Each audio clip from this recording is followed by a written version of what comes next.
welcome, a massive great welcome to everybody to Loyalty Day 2025, the future of supporter experience. So pleased to see so many of you logging in, tuning in for a fantastic afternoon. We've already had a great morning. We'll tell you a little bit about that later. But first of all, what we're not going to do is go around the room and everybody introduce themselves. Otherwise, we'd be here until next week. Good news is we've had hundreds and hundreds of people here. But what we'd love you to do, please, if you find the chat button, and I assume everybody is very familiar with that now, please do go into the chat, introduce yourself, let us know where you're from, because I think we've got people represented from 30 countries around the world here today, which is quite amazing. So please do dial into the chat, log into the chat, introduce yourself, let us know where you're from, maybe a little bit about what you want to get from today, just so we can get a flavour. We can all get a flavour of everybody who's here. So I'm introducing myself. My name is Richard Spencer, as you can see from my caption down here. I'm one of the directors About Loyalty, and I'm going to hand over to my wonderful colleague, Tash. Thank you, Richard. Yes, my name is Tash. I'm the supporter experience lead at About Loyalty, and I can see the chat is blowing up. So thank you so much for letting us know where you're coming from. Thank you so much for dialing in. And it's so great to see that Loyalty Day is getting bigger and bigger each year. But what's most important with this is that we have an incredible opportunity this afternoon to create a ripple effect across the sector. Today is all about listening, it's about learning, but it's also about making change happen. If every single one of us on this call, and for those of you who are listening back, just takes one action from today, imagine that collective impact that we can have make on supporter experience across the globe. So as we move through today and this afternoon, I want you to hold a couple of things in mind. What are you going to do differently tomorrow? What commitment are you going to make to improve supporter experience at your organisation? So please do hold on to that. We're going to be asking you to share your thoughts with us in the chat as well later on. And it's not just Richard and I today, we do have an incredible team behind us. So I'd like to introduce our fellow team members from About Loyalty. Here we go, they're amazing on screen. And we've also got some of our fabulous speakers as well. So I'm going to come over to Roger. Roger, can you please introduce yourself? I'd love to. Thank you, Tash. Thank you, Richard. Yeah, hi, I'm Roger Lawson. Very excited about this afternoon. Really looking forward to some of the, well, all of the speakers, obviously, and what we're going to hear. And yeah, can't wait to get going. And also want to see what people are putting in the chat and how people are reacting. I'm going to be really interested in some of that as well. Brilliant. Thank you, Roger. Sally, I'm going to come to you next. Hi everyone. Yeah, I'm Sally, Research Data and Insight Manager at About Loyalty. This is my first launch day on this side of the fence. I came along last year just out of interest to find out what it was all about. So really kind of delighted to be actually part of the team that's bringing it to you today. Brilliant. Thank you, Sally. And over to Kay. Hi there, folks. My name's Kay. I'm the Community and Content Manager here at About Loyalty. So if you're on our mailing list, then you've probably received an email from me. And if you aren't yet, then I strongly recommend that you do. So yes, I've been part of pulling all this together, but also our other events throughout the year. And I've had the privilege of working really closely with our speakers to make Loyalty Day possible. And honestly, you are in for a treat this afternoon. So thanks again for joining us. And over to you, Tash. Thank you, Kay. We are going to introduce our speakers next. And Richard, you're going to take us away and welcome them in. Indeed, I am. I'm delighted to welcome. So we've got speakers from representing countries from all around the world and lots of different types of organisation. And in no particular order, well, in fact, the order I'm going to pick them from is how they appear on my screen. So I'm just asking Joe White from Greenpeace International, just to say hello. Where you're from, and then I'll weave you into the agenda in a little while. Thanks, Richard. Hi, I'm Joe, as Richard says, from Greenpeace International. As it's international, I always then have to say that I'm from the UK, but I know that a lot of people on the call are from the UK. And yeah, really excited to share what we found with you all and to hopefully hear back from you some thoughts and advice. So yeah, it's really excited to be here. Thank you. Thank you, Joe. Yes, and next up, I'd like to introduce Katie Mitchell from Mind. Thanks, Richard. Hi, everyone. I'm Katie. I'm Head of Supporter Engagement at Mind. And I'm really looking forward to sharing our story, but also interested to hear people's thoughts and, like Roger was saying, just see what's happening in the chat and hear where people are. Nice one. Thank you, Katie. And finally, I'd like to introduce a good friend, Ken Burnett. If you'd like to say a few words, Ken. Thank you, Richard and Tash and Kay. I'm Ken Burnett. I'm saying hello to you from sunny Suffolk in the depths of the English countryside, and I'm absolutely delighted to be with you today. Perfect. Thank you all. You can we'll be catching up with everybody you've seen on the screen in a little while. I'm just going to run through the agenda for you today now, and so you can hear kind of what we've got coming up. So we're going to, as you know, the theme today is the future of supporter experience. And I think one of the things that I really like is the way that it's been captured in a very short sentence. I mean, the details of today, I think we introduced it as something like, imagine a future where the supporter experience is prioritised across your organisation, where supporters who feel loved, valued and appreciated are giving more and giving for longer, where you raise more income, deliver more impact and make more positive change in the world. I kind of think that's where we all want to be. And so this afternoon is looking into the future and saying, well, what are those things that we can do? How do you want to put stakes in the ground? What's our vision for supporter experience, for relationships, for our supporters, for those, so we can deliver so much more for the world? And in order to do that for you, so we've got a fantastic and full agenda. We're going to open with Ken Burnett, and he's going to talk about the new Holy Grail for fundraisers. He's reflecting on loyalty and his time as co-founder of the Commission on the Donor Experience, having a look back at what's happened and look forward at what's to come potentially. We'll be followed by a wonderful trio of speakers who we've not introduced here today because they aren't live, unfortunately. But fortunately, we've got a fantastic recording. So we have Timothy Tulty. These are all from Sydney Children's Hospitals Foundation, who are in fact the Supporter Experience Award winners for the Fundraising Institute Australia, and we work with them to be those award winners. So yeah, the three speakers we have are Timothy Tulty, who is Head of Donor and Patient Engagement, Tess O'Sullivan, Head of Individual Giving, and Tanya Sarina, who is the Director of Donor Experience. And I think I need to say that you don't have to have a name beginning with T to work at Sydney Children's Hospitals Foundation, but it seems to help. So after Sydney Children's Hospitals Foundation, we're going to be hearing from Katie Mitchell at Mind, and we've already met Katie. She's going to be talking about how she's embedded supporter experience in Mind's organisational strategy. And then our final external speaker is Joe, who you've seen, Joe White, Fundraising and Supporter Experience Manager from Greenpeace International.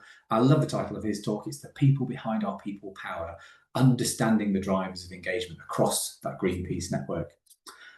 In between those speakers, we're going to have Roger and Sally and others offering their insights as well into what makes a great supporter experience. So what you're going to get today is a smorgasbord of information, insights, research, actions, hopefully something that and all of you can take away. You can all take away something and put something into action tomorrow to deliver better for your supporters.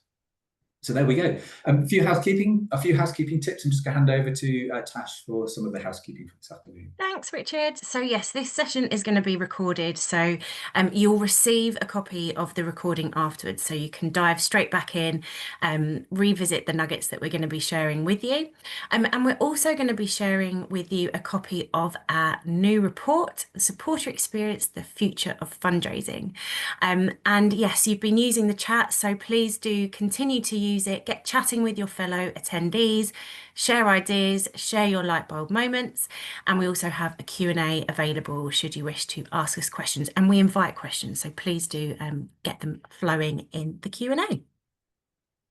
Perfect. In addition, I think we're going to have some polls as well, some audience polls, so make sure you're paying attention. There won't be any prizes, unfortunately, because we're we're all online. But you can have the fun of taking part and that kind of kudos, perhaps, if there is a right answer, or if you feel there might be a right answer. So look out for some of the polls, and we'll have a chance to kind of to input into today as well through those.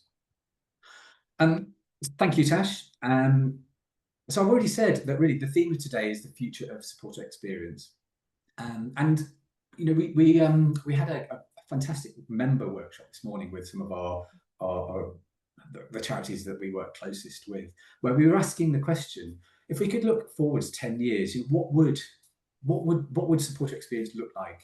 You know, what would fundraising look like? How would we be? What would have changed? What would have stayed the same? And it was a really rich debate about, you know, what that future of supporter experience could be, how we can make it sit at the heart of every charity, where the voice of every supporter is heard, where everybody's taking steps to kind of understand, measure, improve, strengthen all of those relationships. I mean, we believe that supporter experience is at the heart of the future of successful fundraising. And as I say, today with this the smallest board of speakers, it's an embarrassment of riches. I'm quoting Ken Burnett there.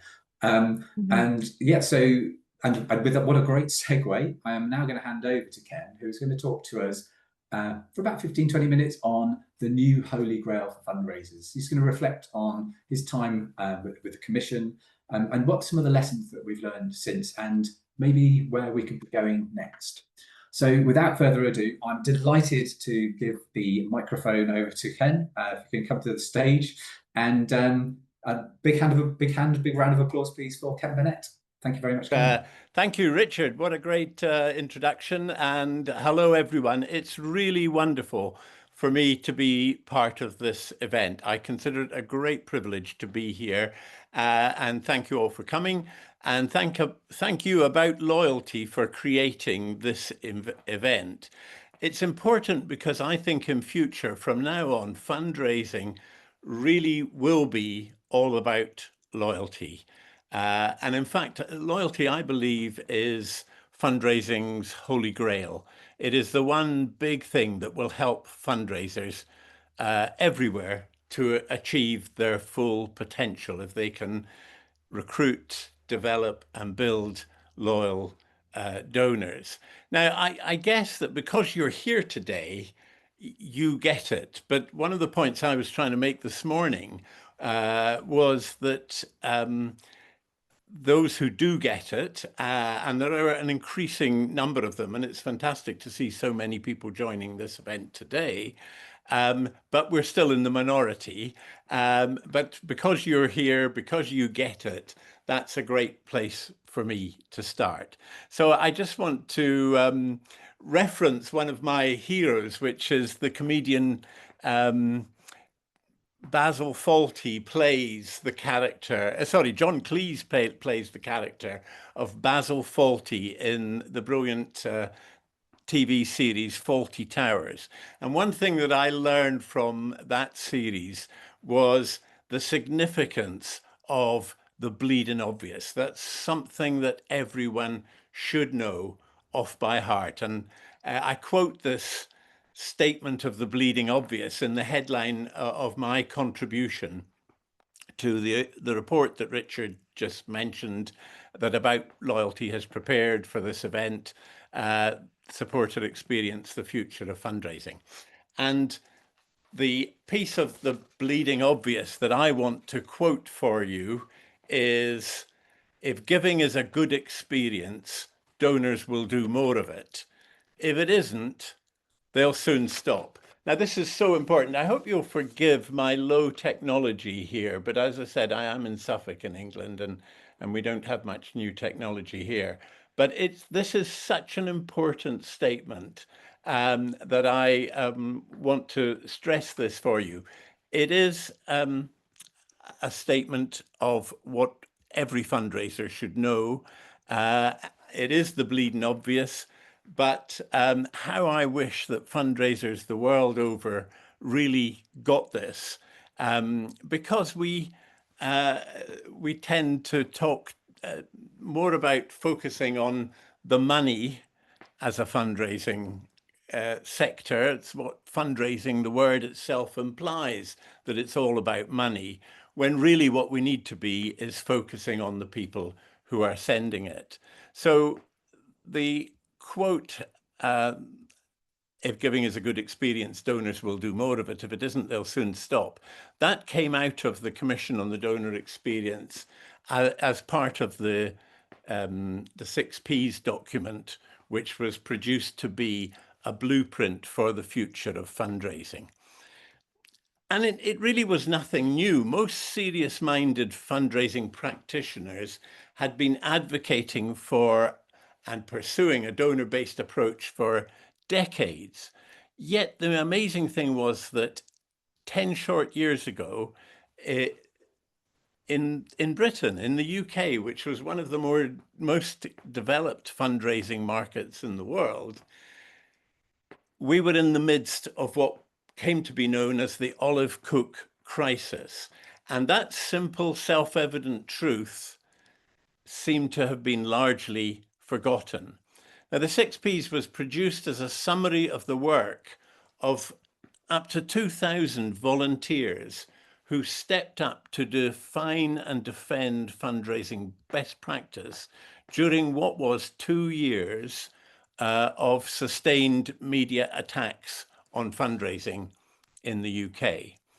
And the result of this, the Commission on the Donor Experience did produce 28 projects, documented best practices, and then provided a summary, which was the 6 Ps document. Now, many of you, I'm sure, will have read the 6 Ps document. You'll know about it already.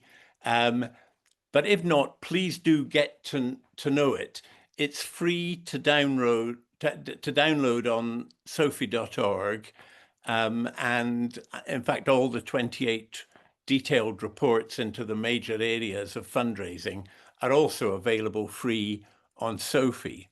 So if you do know this already, great, good for you, but please, please help others that you work with to get to know it too.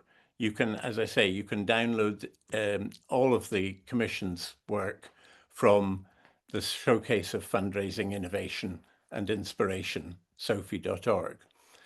So it really, I think, seems incredible now to believe, but just 10 short years ago, British fundraising really was on its knees. And back then, we were in the midst of what came to be known as the Olive Cook crisis, the Olive Cook story, a time when the bleeding obvious appeared to have been largely forgotten.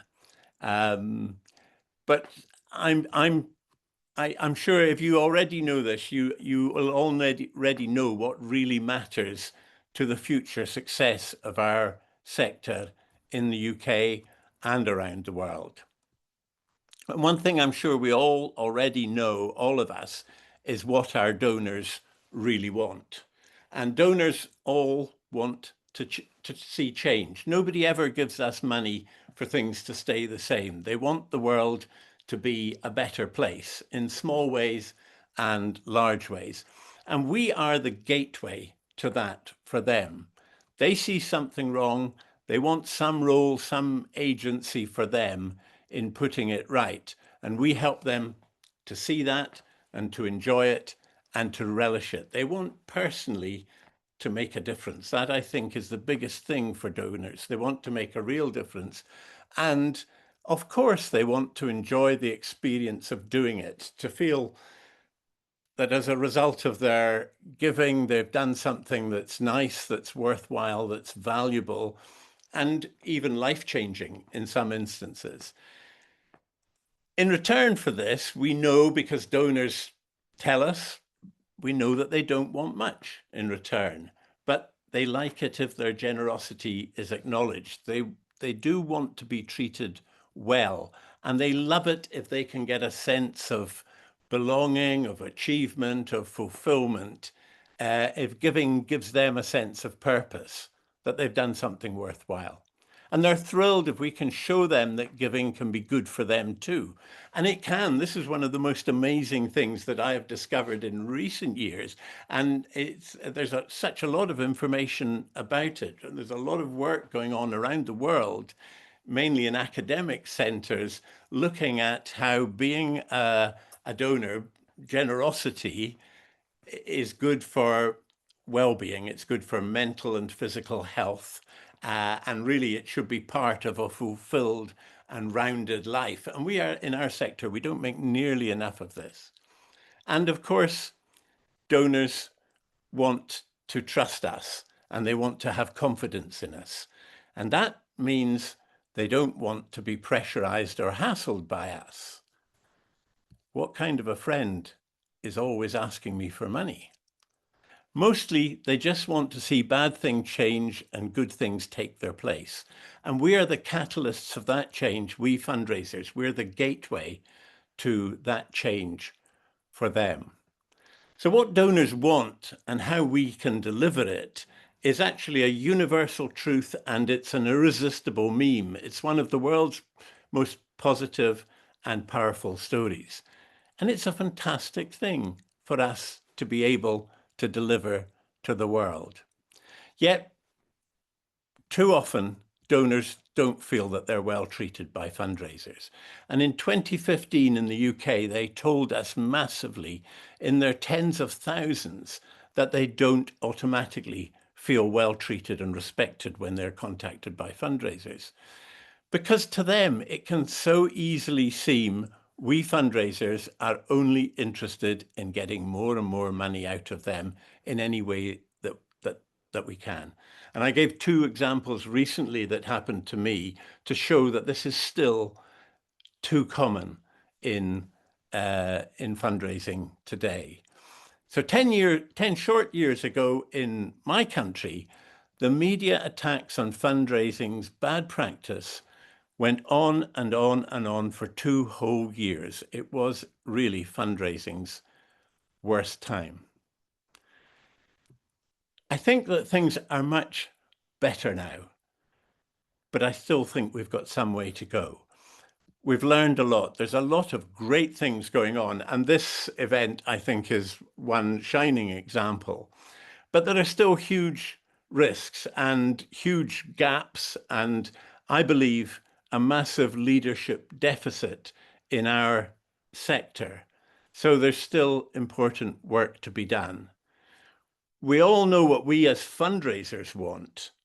All fundraisers want to be treated properly, to have a good experience as employees.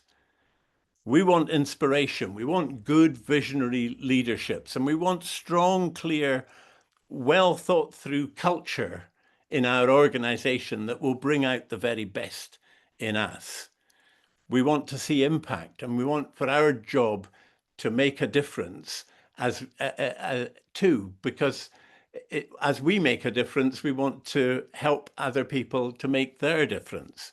We want to keep donors, to keep our donors giving happily for longer, for a lifetime of support that shows our care and consideration has really paid off for the donor. Not just for the donor, but also for us as the fundraiser and for the cause that we both care about. So we fundraisers want to succeed. We want to break the mold. We want to go further and raise more, because there's so much more good that our organizations could do if we can build their support and their loyalty. So all of this is why I think building donor loyalty should be fundraisers' holy grail. But if we're to achieve our potential in this, we could do with some significant culture change.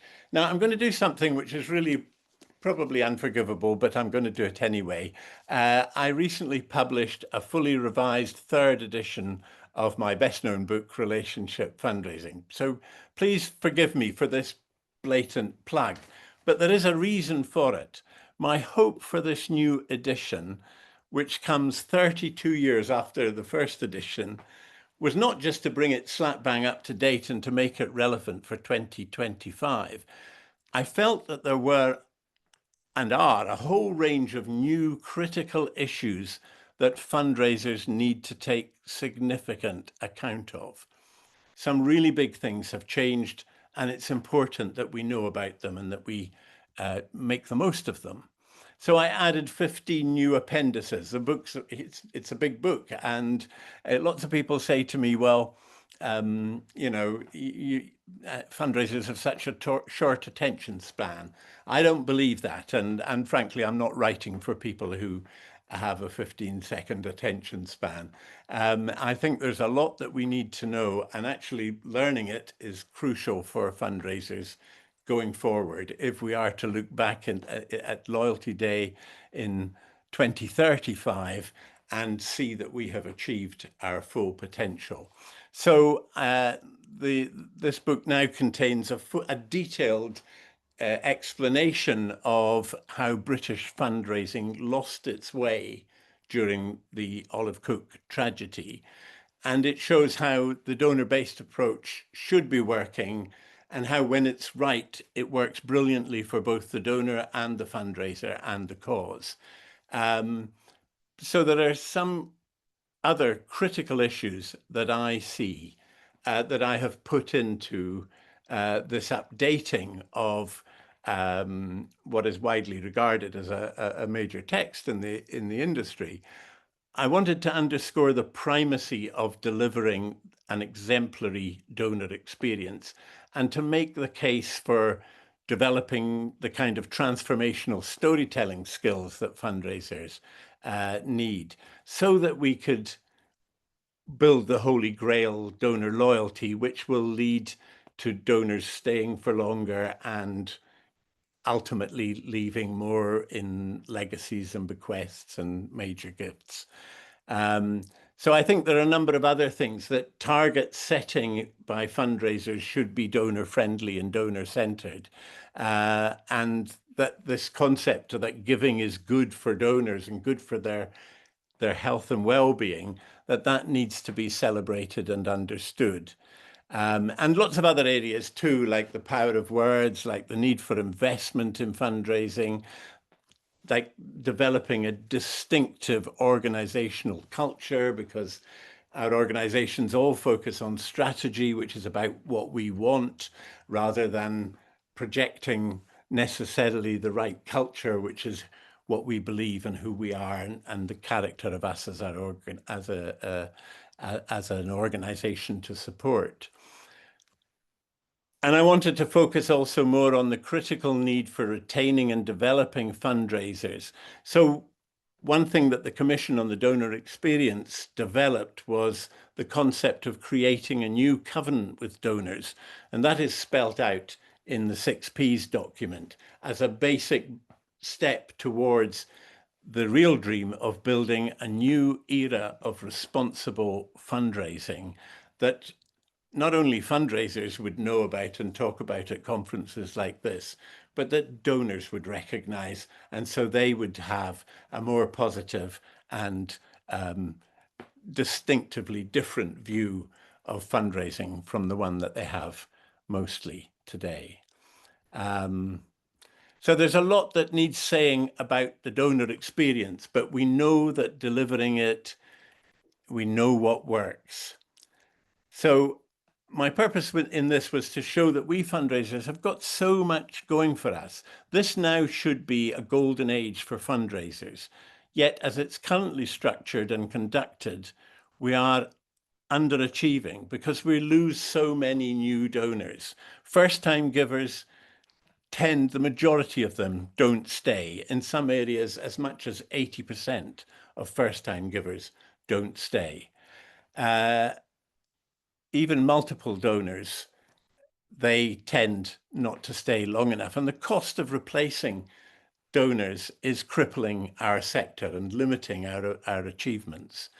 But we know that retention of regular, committed monthly donors can be as high as 90%, but there's not enough of our organizations working at this. As a result of this, our sector is hemorrhaging support. And no commercial business could stand to lose its customers at the rate that we do. And we're losing good fundraisers at an alarming rate too. So I believe our sector is underachieving. And yet these appalling statistics that are to be found nowadays seem to be accepted across our sector as simply the way it is. But we know that isn't the case. It isn't inevitable. The real challenge for fundraising today isn't a lack of understanding what needs to be done. Tragically, it's a lack of leadership and investment. Now, I know that there are some great fundraising organizations and great fundraising leaders and great fundraising teams, but I think they're still in the minority, and for the most donors, they judge by our whole field. So we know that fundraising bad practice has not disappeared since the Olive Cook tragedy, far from it. And so a recurrence of unwelcome media attention on unacceptable practices is not only possible, it's quite likely. And the last time we lost donors and fundraisers by the shed load, we need to change that. So there is a summary in CDE's 6Ps document that sets out a blueprint for the future of fundraising. We need to never forget the bleeding obvious. If giving is a good experience, donors will do more of it. If it isn't, they'll soon stop. So please do get a hold of the 6Ps document and please do read it. It's free. So as I say in About Loyalty's new report, sometimes if we're lucky, we get a second chance. And this 10th anniversary of the findings of the Commission on the Donor Experience could be it. But this time, we really must grasp that second chance. The future of fundraising is in delivering great supporters experience. That's the big topic now. And yet so many people haven't yet woken up to what needs to be done. Now, maybe your board members are among them. Maybe your chief executive or your senior management team and even your director of fundraising may not have woken up to what needs to be done. And maybe some of your colleagues or some of the people that you interact with in other organizations. Certainly, in my view, the organizers of conferences for fundraisers haven't really yet woken up to this subject, because delivering great supporter experience leads to loyalty, donor loyalty leads to increased giving, to legacies. It is the bleeding obvious. Now, in 2015, our sector sleepwalked into a near catastrophic crisis. And back then, our Institute of Fundraising took far too long to realise what needed to be done. This time, our much changed Chartered Institute of Fundraising is in charge of what's called the Supporter Experience Project, which grew out of the work of the Commission on the Donor Experience. That supporter experience needs to be front and centre of their priorities, and they have said it's going to be, which is great, good for them. But everyone who gets it, and that's all of you, I think, has to hold their feet to the fire to ensure that this time our sector gets it and embeds it in and throughout the entire DNA of our sector's culture. The future of fundraising, I think, is therefore in your hands. And I wish you every success. Enjoy Loyalty Day, and thank you for listening to me. Wow, thank you, Ken. Absolutely brilliant. Always a pleasure to hear your words of wisdom, even if you do say it's the bleeding obvious, because I think it's worth repeating and worth repeating and worth repeating. Some real gems of insight there, and lots of love for you in the chat. And I think you needn't have called it a blatant shame or a blatant plug for your book. There's lots of love for all editions of your book as well. People have been citing it as instrumental in their thinking, their strategic thinking. So I think we all owe you a debt of gratitude for your thoughts and your writing about fundraising and relationship fundraising. Richard, thank you. Can I just say that lots of people tell me I've got your book on my shelf. I don't want it to be on your shelves. I used to say, I don't care whether you read my book, I just want you to buy it. Yeah. and that was in the bad old days. I do now care. I think it is a tragedy. You know, I said this morning, Mark Phillips interviewed me a little while ago, and he started off by saying, Ken, tell me, why is relationship fundraising such a failure? And the point that he was making was that while all fundraisers talk about being donor focused and donor centered and relationship oriented, the donors themselves are not nearly so aware of it. And that, I think, is what I feel now as I'm in my declining years. I've been in them for a few years, and I'm looking back on, what did I do wrong? I think we've not made sure that there's enough of a ripple effect. It's one thing to be a voice in the wilderness, but we now should be a force to be reckoned with. The donor-focused lobby, we know it's right, we know it works. We've somehow got to take our organizations with us much more quickly than we have done in the past. That's brilliant, Ken. Thank you so much. A thought that's come to my mind, which we could probably spend the rest of the afternoon debating, but I'm going to drop the thought in and then move on very quickly, and this is in response actually to some of the comments in the chat, is I'm beginning to wonder, again, this is a thought I've had before, whether we should call ourselves fundraisers at all, if that puts us in the wrong box right from the start. Richard, I so agree. I so agree. And I've been railing against this for a long time. Fundraiser says we are all about money. Exactly. I did write a book called The Essence of Campaigning Fundraising. I think we should at least put the words because we're always raising money for a purpose, and that purpose needs to be in our name. It needs to be very clear. But even that, I don't think quite works. So I would say, who's going to come up with the right name for us? Our good friends at the Resource Alliance in IFC refer to change makers and that kind of idea of actually it's what we're, but it's we aren't doing the changing. There's a collaborative nature to what we do, which is about bringing people on board. I would suggest that Google and all these technology, they could all say they were change makers, and You're probably right. Marks and Spencers could be change makers, and there are relationship bankers and there are relationship fishermen probably. I'll just quote to you from the chat. We've got some ideas here. We've got relationship managers at Macmillan. We have an idea for philanthropy enablers. I love it. Maybe hard to say, especially after a few maybe. And drop the D and just call ourselves fundraisers. Love this, fundraisers. Change catalysts, change raisers, support raising. Keep going. Keep going. Yes. Let's have a prize. I will give a copy of each of my books to the person who comes up with the right name, and I'll give 2 copies to the runner-up. Well, you can judge. We'll send you the chat later. Agitators for good. We've got. I like experience that. managers. I like so that. We'll send you the list afterwards. You can judge, and we'll connect you with the winner, and you can have the prize. So what did I say at the beginning? I said, we've got loads of ideas now. I said we'd have polls and all sorts of things, but there would be no prizes. I was wrong. Always be flexible, always be adaptable. Ken, big thank you, big thank you. Brilliant as always.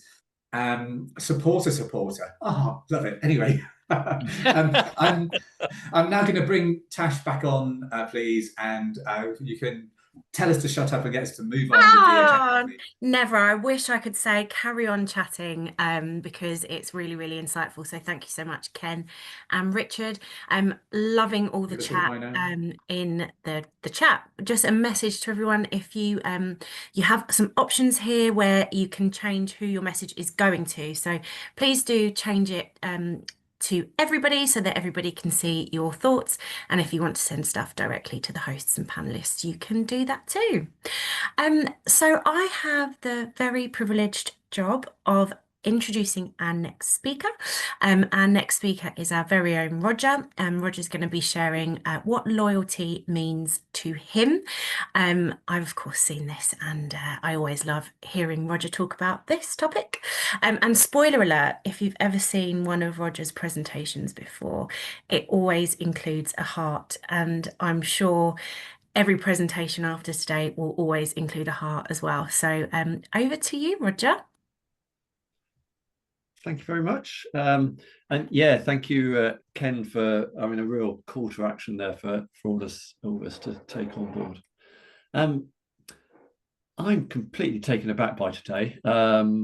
Just the number of people tuning in from, as Richard said, all around the world is just a bit of a wow. And it took me back, and About Loyalty really started as I guess an idea, and there was an idea there that actually when we talk about a relationship with supporters, is there a way that we can measure it and measure how good that is? And I guess looking back, I was lucky enough that 5 charities, this is 10 years ago now, said, oh, there's something in that. We'll give you access to our donors and you can try something. So we ran a bit of a pilot. So it started with an idea. It started with a belief, and a real belief that if you want to change something, you have to measure it. What you measure, you do. A real belief that when you have the right measures, not only do you change it, it actually changes you, and what you measure and what you report on actually impacts on what you do as an individual, as an organization. So thinking about that, and then right in the early days, Richard and me talking, and actually it started with a bit of a vision as well, that hang on, every charity in the world should be offering great supporter experiences and being able to see how well they are doing in delivering that. But as Richard say, that said would say with me, that feels a long time ago, and it felt a long way away at that point. And so today 1,500 people registered for this, 30 countries around the world. We know more people than here today will watch it afterwards as well. We've got amazing speakers coming up. It's fantastic to think of. It's fantastic to welcome you all today, and to really take forward that thinking about what does it actually mean to be a loyal supporter? What does it mean for us to bring on board loyal supporters and treat them well and keep them with us? So of course, at the heart of that is thinking about what do we actually mean by this word loyal and loyalty. And so that's what I'm going to really sort of kick off by thinking about, because we all talk about it. Everyone who's registered for today, 1,500 people, if I asked you to define loyal and what it means, I suspect there'd be 1,500 definitions. So I'd like you just to take a moment to think about what it means to you, the word loyal, the word loyalty. Think about something, someone, an organization, a community, a club, a group of people, someone individual that you feel loyal, or you would feel a sense of loyalty towards.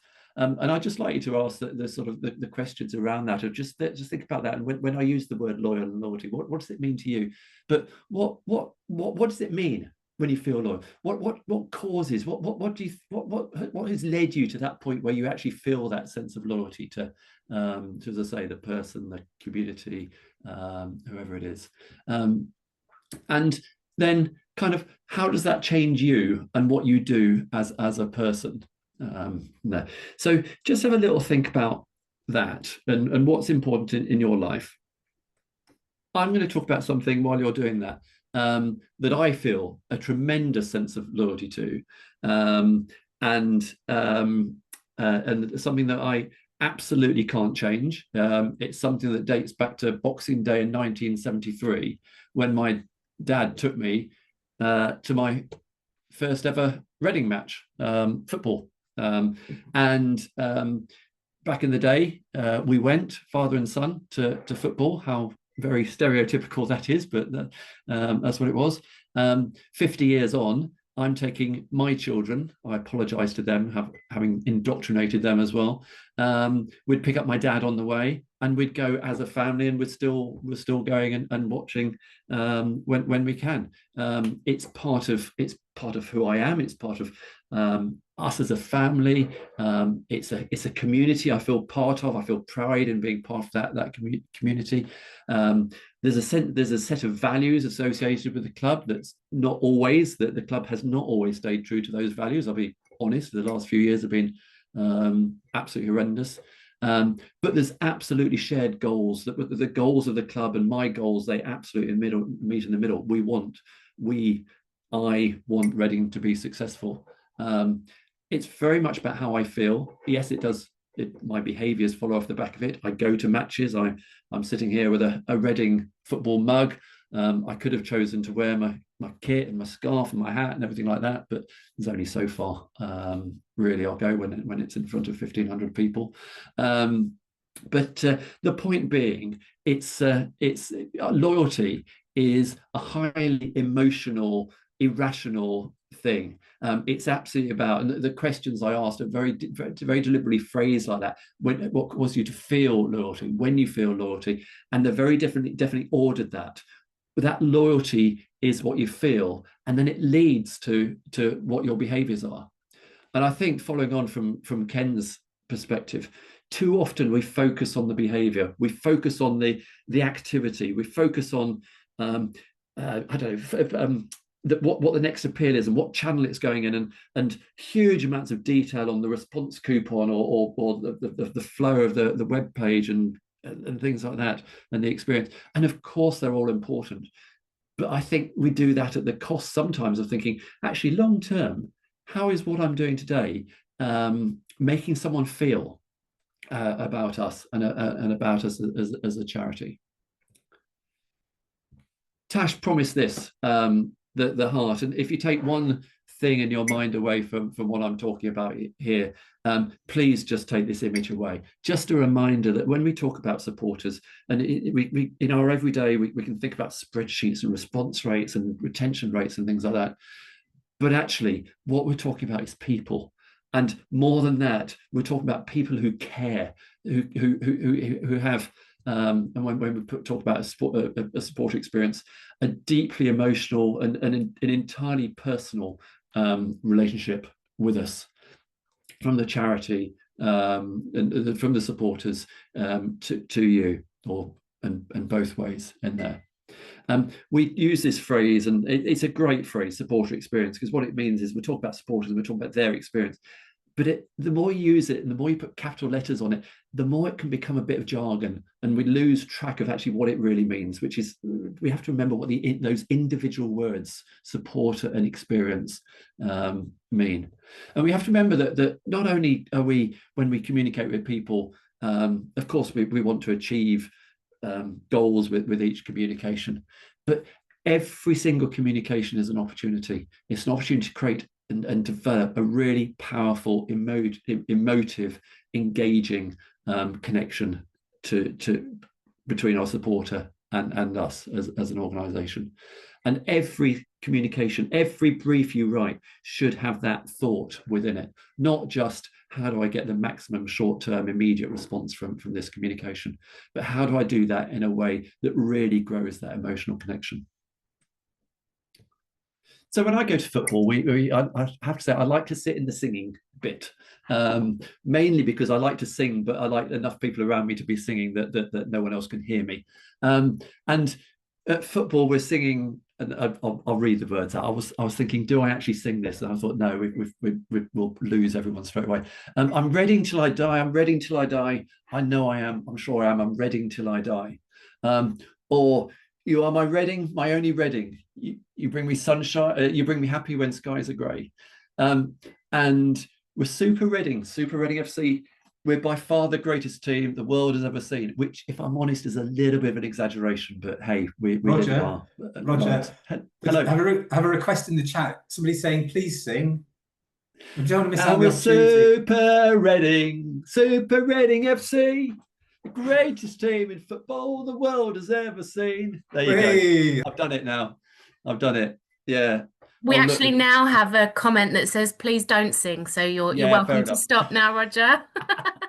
I'll stop. Good shout. Much better shout, that second one. Yeah, so but some of the things we're seeing there, and what I want, this is tenuous link of the day coming up. I'm talking about something I feel emotionally connected to, and that is paralleling how our supporters feel and that emotional connection to us. And perhaps the songs there really bring to life some of the things that are important in a supporter relationship. So supposing we switched out Reading for your charity, whoever your charity are, aren't these are the things that we'd want your charity to be saying? I know I am, I'm sure I am, I'm a supporter till I die. We think of that as commitment. We think about the passion that someone thinks, actually, this is such a part of my life. I can't imagine not being a Reading fan. You want your supporter to say, I can't imagine not supporting this charity because it's so important what they do, and it's so important to me that they're successful. You make me happy when skies are grey. I mean, that's what Ken was talking about. Communications that make the supporter feel really good and really happy. And if they enjoy the experience, they'll carry on giving. And that's absolutely at the heart of, we talk about satisfaction within About Loyalty, and we look to build satisfaction with charities. And then the last one, the greatest team the world has ever seen. Again, yes, it's a slight exaggeration, let's be honest about it. But that's what we want our supporters to think. We want to think you're great and that you have an impact and that you really make a difference in the world. So we talk about those three concepts. We talk about commitment, satisfaction, trust.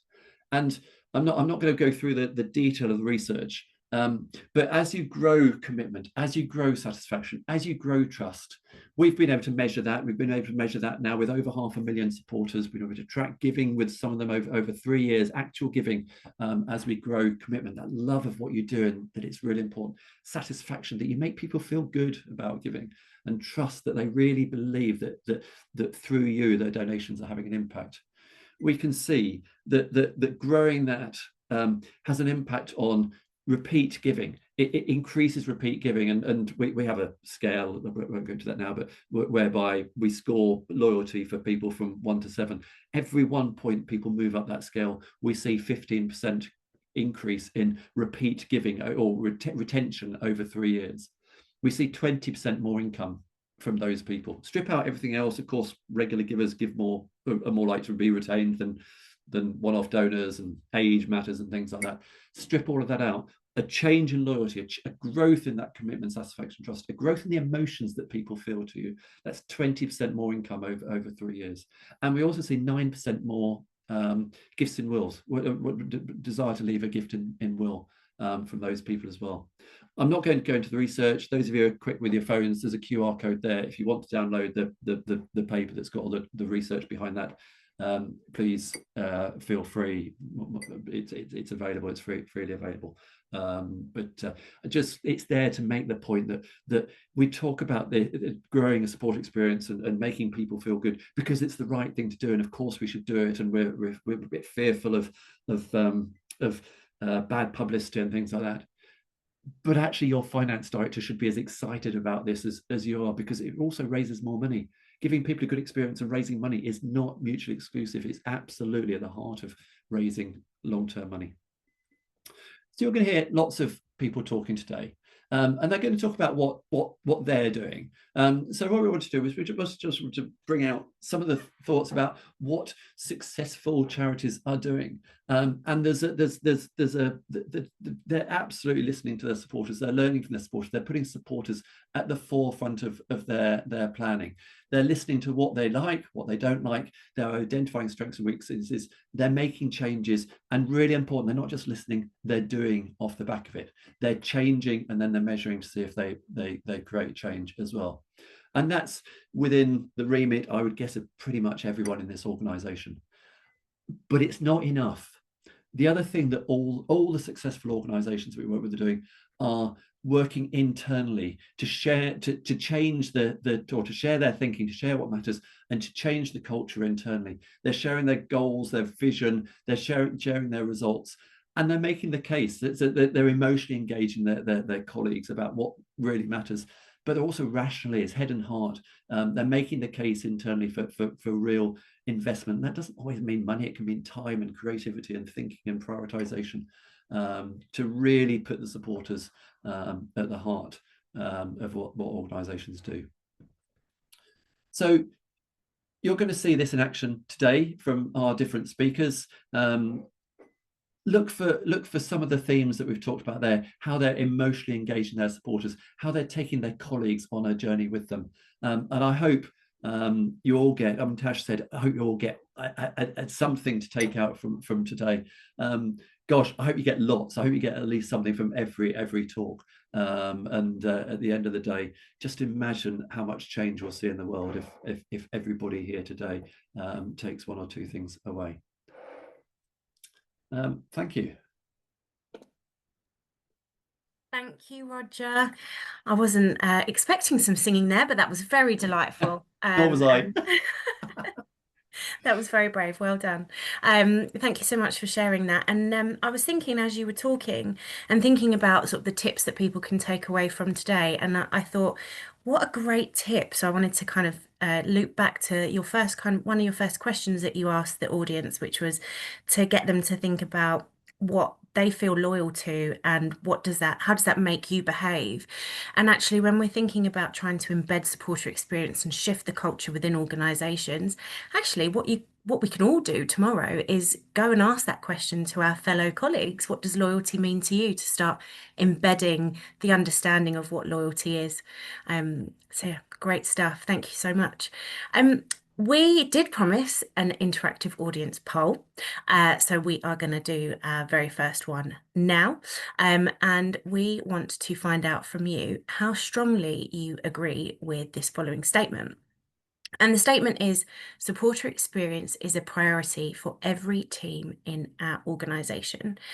So we're going to get that poll up and ready for you so you can answer it. Great stuff. You should be seeing it on your screens now. And why are we asking this question? Why this one? Why did we choose this one?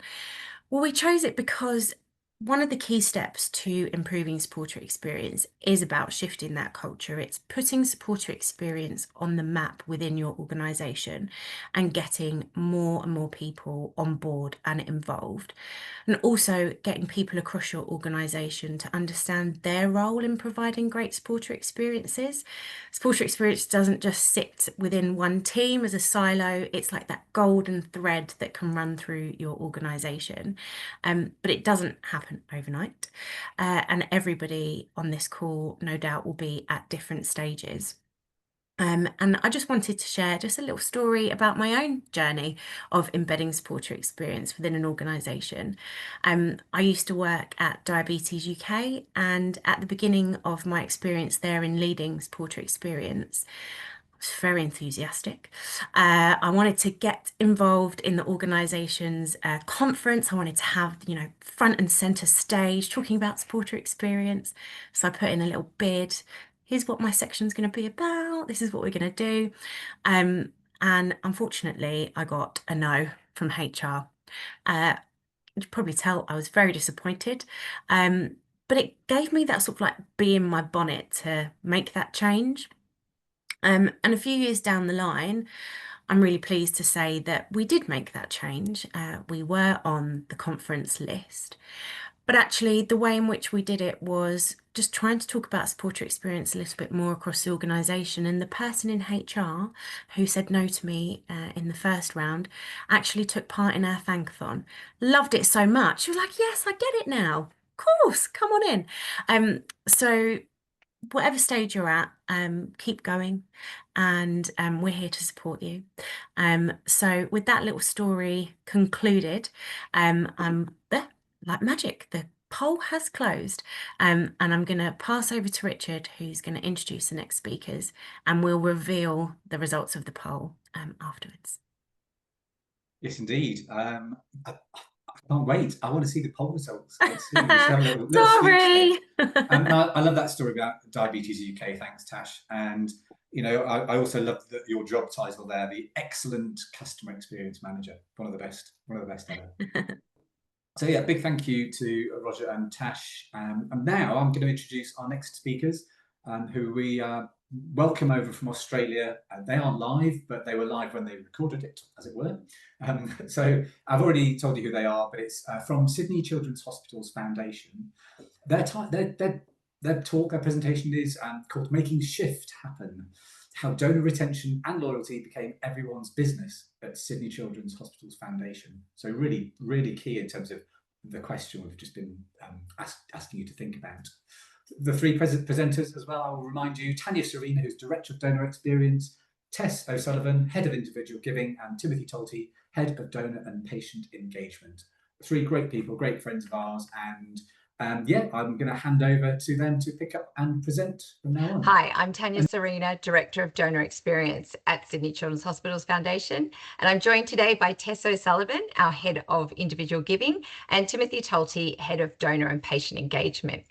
Today, we'll be sharing how we started a project to address our poor donor retention rate in individual giving that shifted our whole team towards becoming a more supporter-centric organisation. In the next 15 minutes or so, we're going to show you how we turned donor drop-off into a transformational program that won the Fundraising Institute of Australia's National Award for Best Supporter Experience. We'll be sharing the problem we faced, the solution we created, the results we achieved, and the organisation-wide shift we fostered. So in FY21, we were retaining just over 39% of our individual giving donors, and that was way below the average Australian donor retention of 45 to 55%. Our strong new donor pipeline had been masking this loss. We were still achieving strong results, so this pain point wasn't a huge blip on our radar until we realised how much we were missing out on. So we started a project to address this retention issue, but it also helped us shift to creating an organisation-wide blueprint. We went from transactional touchpoints and siloed team-centric approaches to building a genuine supporter-centric experience rooted in trust, satisfaction, and commitment. And the results have been transformative. To understand the challenges we were facing at the time, we just want to share a brief outline of the major changes we were undergoing. So SCHF has supported all 5 entities within the Sydney Children's Hospitals network since 2018. Prior to that, SCHF had supported 1 hospital, while a hospital-based philanthropy team supported the other entities. But in 2018, the 2 philanthropy teams came together to support the whole network. So in a very short space, our team doubled in size, in purpose, and people. We're now a united team with one mission, which is great, but we had to bring together different cultures, systems, processes, office spaces, brands. We also knew we had to deeply connect our donors with SCHF, but still honour their commitment to the individual hospital entities. We also had changes in our board and leadership teams. We conducted an in-depth organisational review, and we invested heavily in our philanthropy, brand, and data teams. So this was the complicated launch pad from where we were trying to make shift happen. Retention. It's a word that keeps fundraisers up at night. Like many of you, I'm sure we found ourselves asking, what's the point of pouring funding, resources, and energy into acquisition if we can't keep those donors around long enough to cover the cost of acquiring them? They believed in our mission enough to give once, but something was missing that kept them from staying. And when we looked closer, the reason was pretty clear. Our supporter experience was transactional. It lacked warmth, personalisation, and meaningful engagement. For many donors, their journey with us was a one and done experience.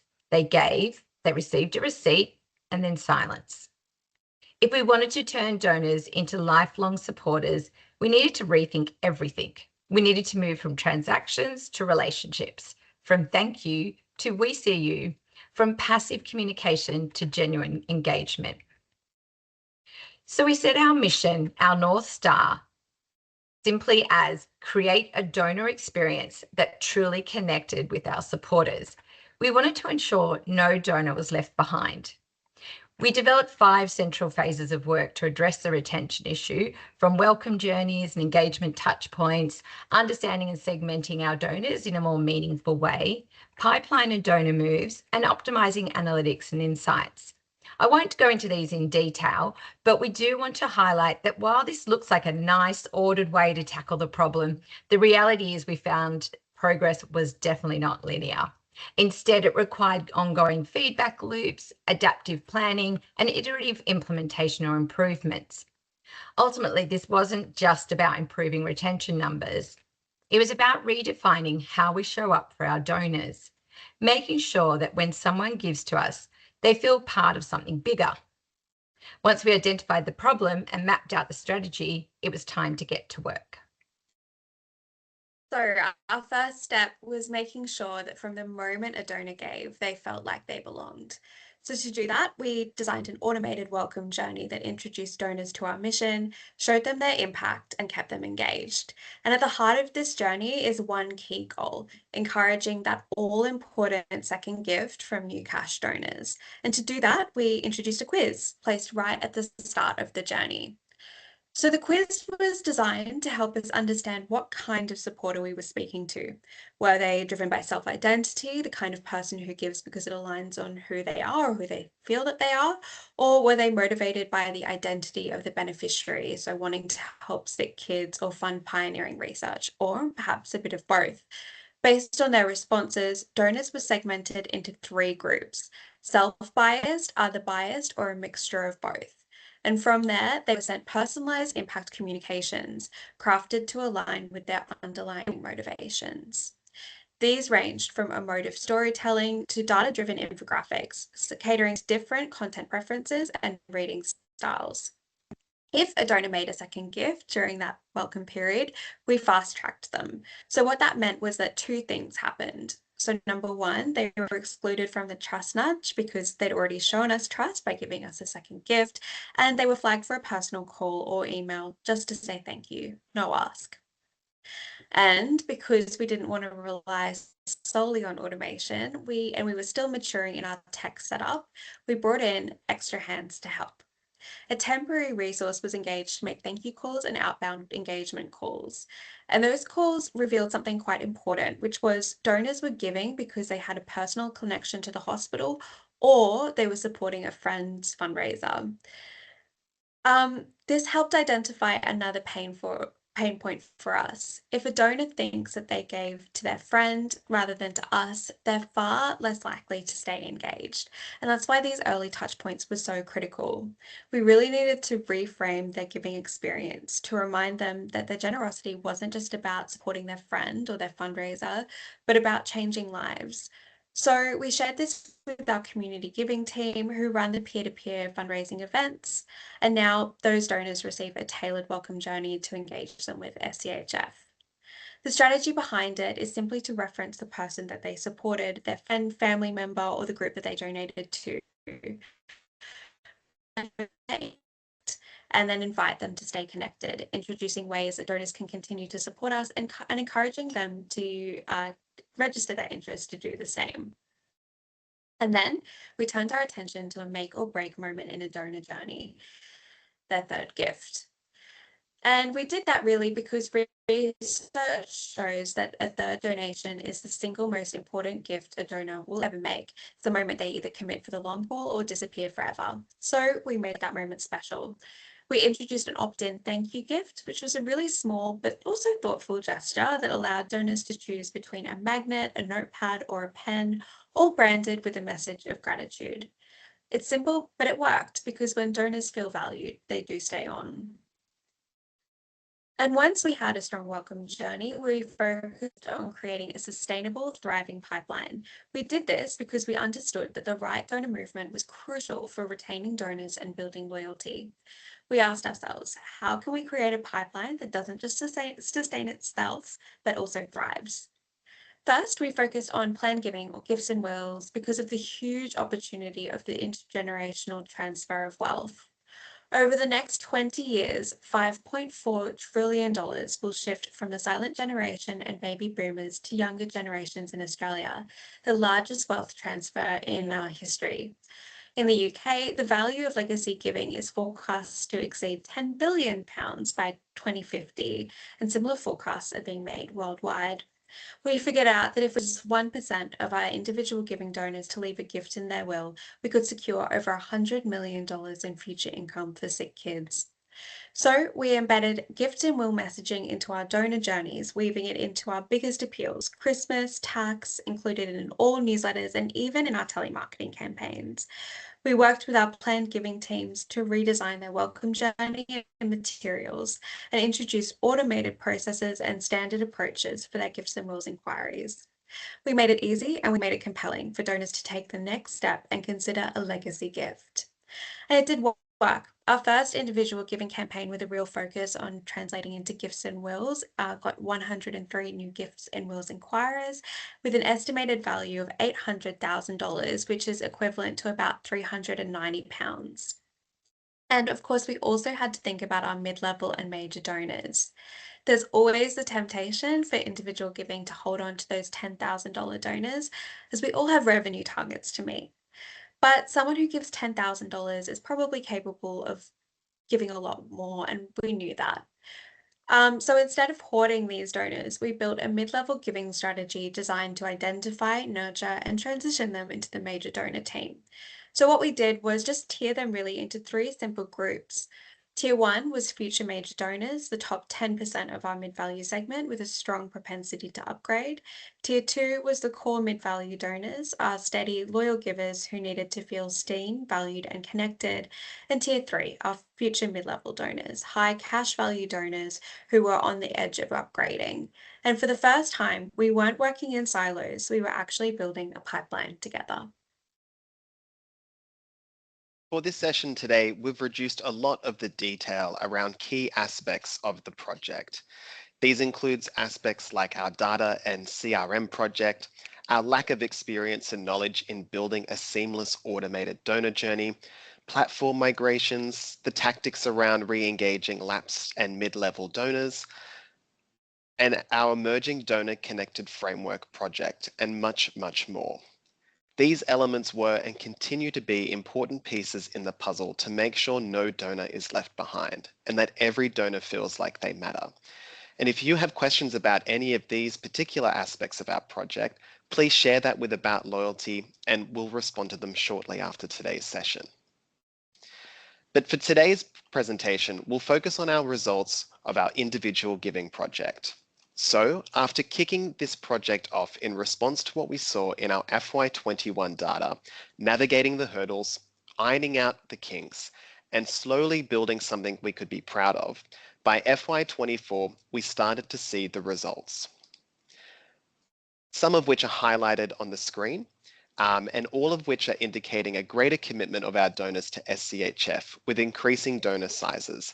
The median gift grew up by $17.80, and our average gift size increased by nearly $20. Our personalized donor-centric approach resulted in stronger engagement. Our open rates jumped from 21.2% up to 31.4%. And in the first phase of our Thank You Call pilot also had a huge impact on this single initiative, bringing in 185 donations worth $115,000 or £56,000. And it also reactivated 37 regular givers. We also started to see a shift in our donors reaching their 3rd gift milestone, up from 9% to 9.7%. Since launching this celebratory email, we've sent 172 emails to donors hitting that milestone. 22 of them went on to claim their prize, which was optional, and almost 13% of them are now receiving their gifts. And in case you're wondering, the pen is the crowd favorite. And finally, the most important metric for us, and the one that kicked this whole project off, donor retention. In our individual giving segment, retention climbed from 39.7% in FY21 to 49% in FY24, and it kept growing. After assessing the data from FY25, we had seen that it had increased to 54%. We felt this was a promising indicator that our hard work investment is delivering the results we wanted to see across our organization. But what did we learn along the way? Of everything we uncovered, one thing stood out above all else. Personalization isn't just a nice to have, it's transformational. When donors felt seen, heard, and valued, their satisfaction skyrocketed, and so did their giving. Simple acts like a thank you call or a personalized 3rd gift journey had outsized impact. The donor experience isn't just what you send, it's how you make them feel. And our recommendation, personalize at scale, but don't lose the human touch. Tech is powerful, but it is empathy that drives loyalty. At the heart of this, we wanted to ensure that everyone across your charity sees donor engagement, retention, and loyalty is everyone's job. So here are our essential elements for making shift happen across your organization. If you want to make shift happen, set your foundations right. This wasn't just a one-person project or even a one-team project. It was co-led from the early stages, and that was critical. Working cross-functionally didn't just help us align, it fostered creativity and innovation we simply couldn't have unlocked on our own. Get executive buy-in early. If you don't have an executive sponsorship, build the case supported by data, external research, and your own data. It makes a huge difference. We found creating a strategy with a smaller core team than executing with a wider delivery team was a successful strategy for making shift happen. The core team were highly engaged and passionate about the approach, and this flowed to the broader team implementing these plans. Develop your North Star and get all your team behind that. People will mostly agree with the high-level approach to great supporter experiences. It is in the detail we often experience reluctance, pushback, and setbacks. But if you follow your North Star, even when you pivot, you'll still eventually land at the planned destination. Establish engagement, retention, or loyalty as key organizational metrics. You can't fix what you can't see. Tracking metrics like donor loyalty with scores in satisfaction, trust, and commitment gave us a new lens and a new level of accountability. Partnering with About Loyalty helped us go beyond anecdotal feedback and gut feelings. We gained quantifiable insights that shaped our strategy and validated our decisions. Adopt a test and learn mindset. We didn't wait for perfection. We launched, learned, and adjusted, and got better with every iteration. If you don't have organizational buy-in, to radically change your organization's whole way of working, we found it valuable to use early or case-based wins to build your case, start widening the net of other teams, and gain wider support. We also had to stay agile. Our original plans hit roadblocks and unexpected opportunities popped up. If you're experiencing instances of resistance, partner with teams committed and passionate about delivering truly great supporter experiences and start building your change outwards and upwards. Changes to retention and loyalty won't happen overnight. Set this expectation from the outset and bring people along the journey. We found these 9 elements were essential to helping us making shift happen and to truly shift to becoming a donor-centric organization with everyone realizing they had a role to play in building donor engagement, retention, and loyalty. We started this journey trying to solve our individual giving team's biggest pain point, but what we ended up with was a blueprint for how to build better donor relationships through commitment, satisfaction, trust, organizational culture, and long-term impact. Retention isn't just about one lucky moment. It's about staying engaged and committed. It's more than just any one touch point, activity, journey, or metric. It's not a linear process. There's not a beginning, middle, or end. It's about how well we consistently and continuously honor the wonderful supporters who believe in our mission. Thank you. And yes, thank you to Tanya, Tess, and Timothy. But there's so many good things there. I'm not going to tell you what my highlights yet were from Sydney Children's Hospitals Foundation's talk, because I'm going to save those to the end. But I've got some really good gems in there actually. So a really big thank you, really big thank you to the team. And we've heard it before, but always, do you know what I mean? There's always new things. I've got loads of post-it notes going on my desk with next one. Excellent. I hope everyone is as well. Excellent. So I think we can probably, I don't know, I think probably Tanya, Tim, and Tess would have answered that poll by saying maybe they strongly agree. I think they might have given a strongly agree in terms of that question. So it's time now to reveal the results of the poll to see what you all thought about your organisations. So I think if we can have the poll results up, there we go. Look at Little that. drum roll, please. Yes. No, it probably wouldn't come out. So there we go. What's that? It's as we'd expect. As fundraisers, we're not going to sit on the fence, are we? We're all opinionated. We'd like to say something. So there's very, very few there. Neither agree nor disagrees. And actually, we did ask this question last year. So if you were here last year and you remember what you said, we won't have a record of what you said, but you might remember. I wonder if you've shifted in that time. Interestingly, the shape is very, very similar. So even, and I think Ken was saying right at the start, this isn't something that's going to happen necessarily quickly. In fact, it is taking some time. And Timothy as well, he said, this isn't going to happen overnight. But what we have seen is a shift here. Certainly, there's a small shift towards the agrees and away from the disagrees. Although our strength of agreement since last year has somewhat slightly lower. So the somewhat agrees and disagrees are bigger than this year, bigger than last year, if that makes sense, and a slight shift to agree. I think generally we're still in the same place. We've got, what is that, 34% of people who are saying, actually, do you know what? No, it's not a priority. And 61% are saying to some extent there's agreement with that. So I think that's progress. I think that's a good sign that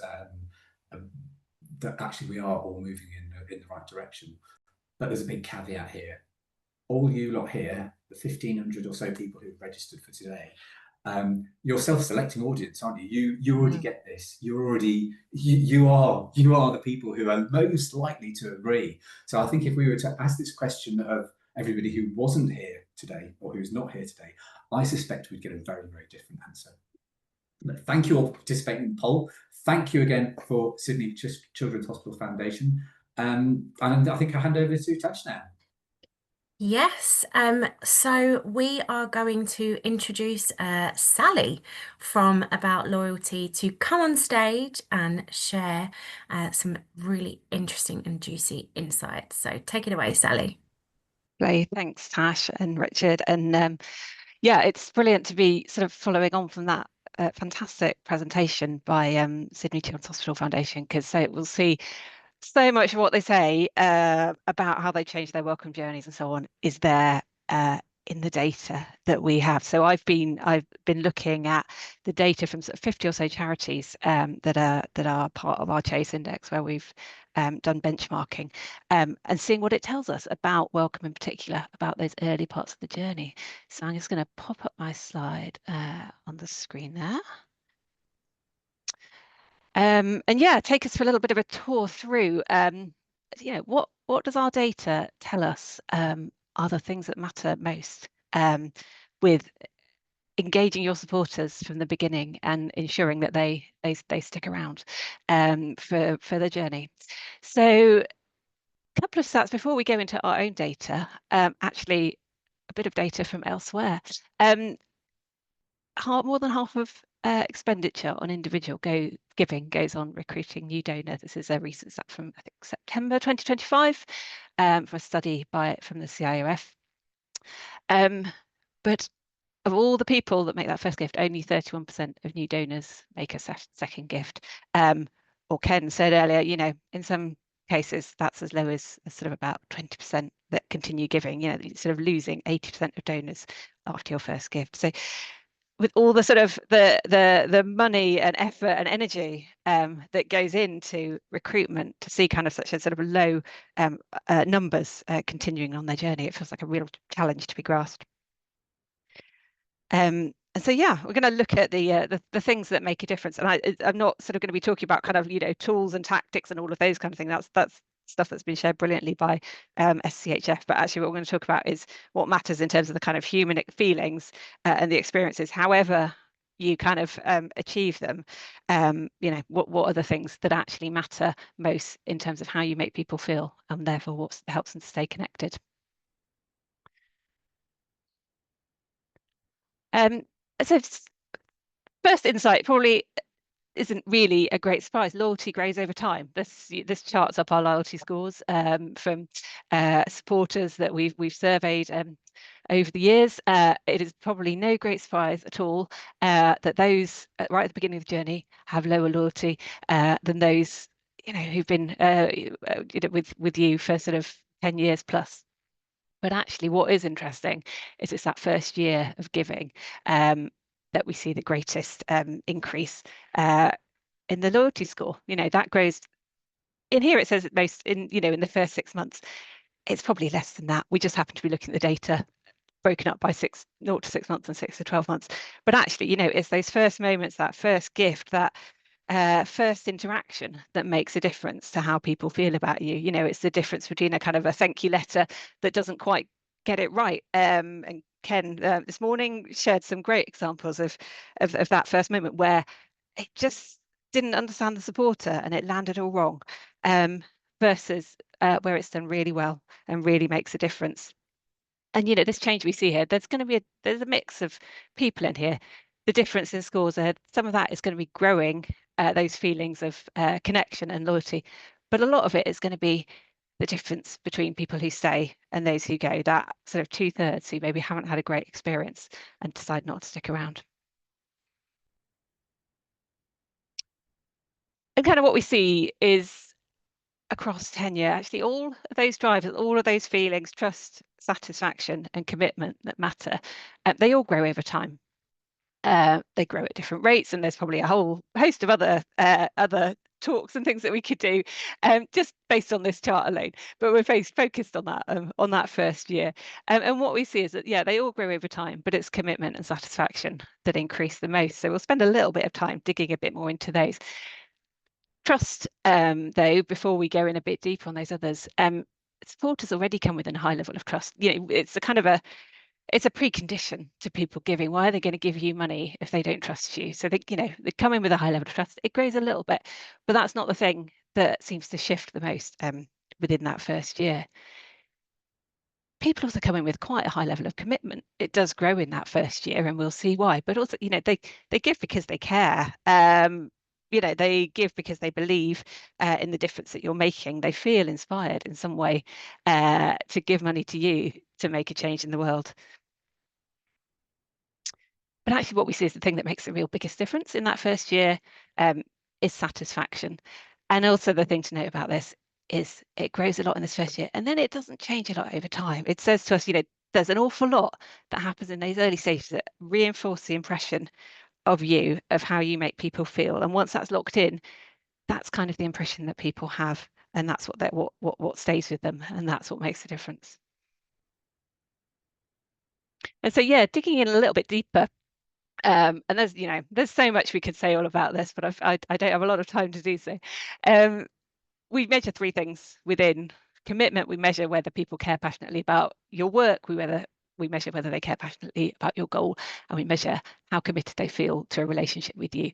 And like I said, people come in with already high care, high passion for what it is that you're trying to achieve. It grows a little bit within their early time of supporting, but it doesn't change a great deal. What does move is this question about relationship. The relationship I have with this charity is something I'm very committed to. They're not sure about that at that first stage. When you any sort of relationship with an organisation, with a person, the first moment as a customer or something like that, you're testing that out. You're making up your mind about them, and it kind of feels like either that welcome convinces them to stay, or they walk away. But what commitment grows, actually, it's satisfaction that said here, gives you the biggest opportunity for differentiation. What do I mean by that? We've seen trust is high. Trust is high in a lot of charities. People are committed to your goal, but there's a lot of charities that could deliver what you do in most cases. Satisfaction is the area where you can really make a difference to how they feel about you personally. It's the driver that moves the most at this time. And in particular, there's 2 statements which feel kind of the most personal. And this is one about, does the charity's communication meet my needs for support?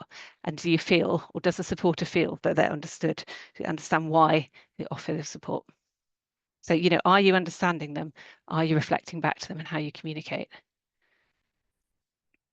And what's interesting, particularly about these sort of 3 statements that we've picked out, is if you chart them up against all of the statements, all of those 12 questions that we ask people to establish their loyalty score, they're the 3 that are consistently the lowest scoring. So almost any charity you look at, probably anyone who's on this this session today that's a member of the Chase Index will probably recognise those and say, yeah, no, they're always the lowest ones.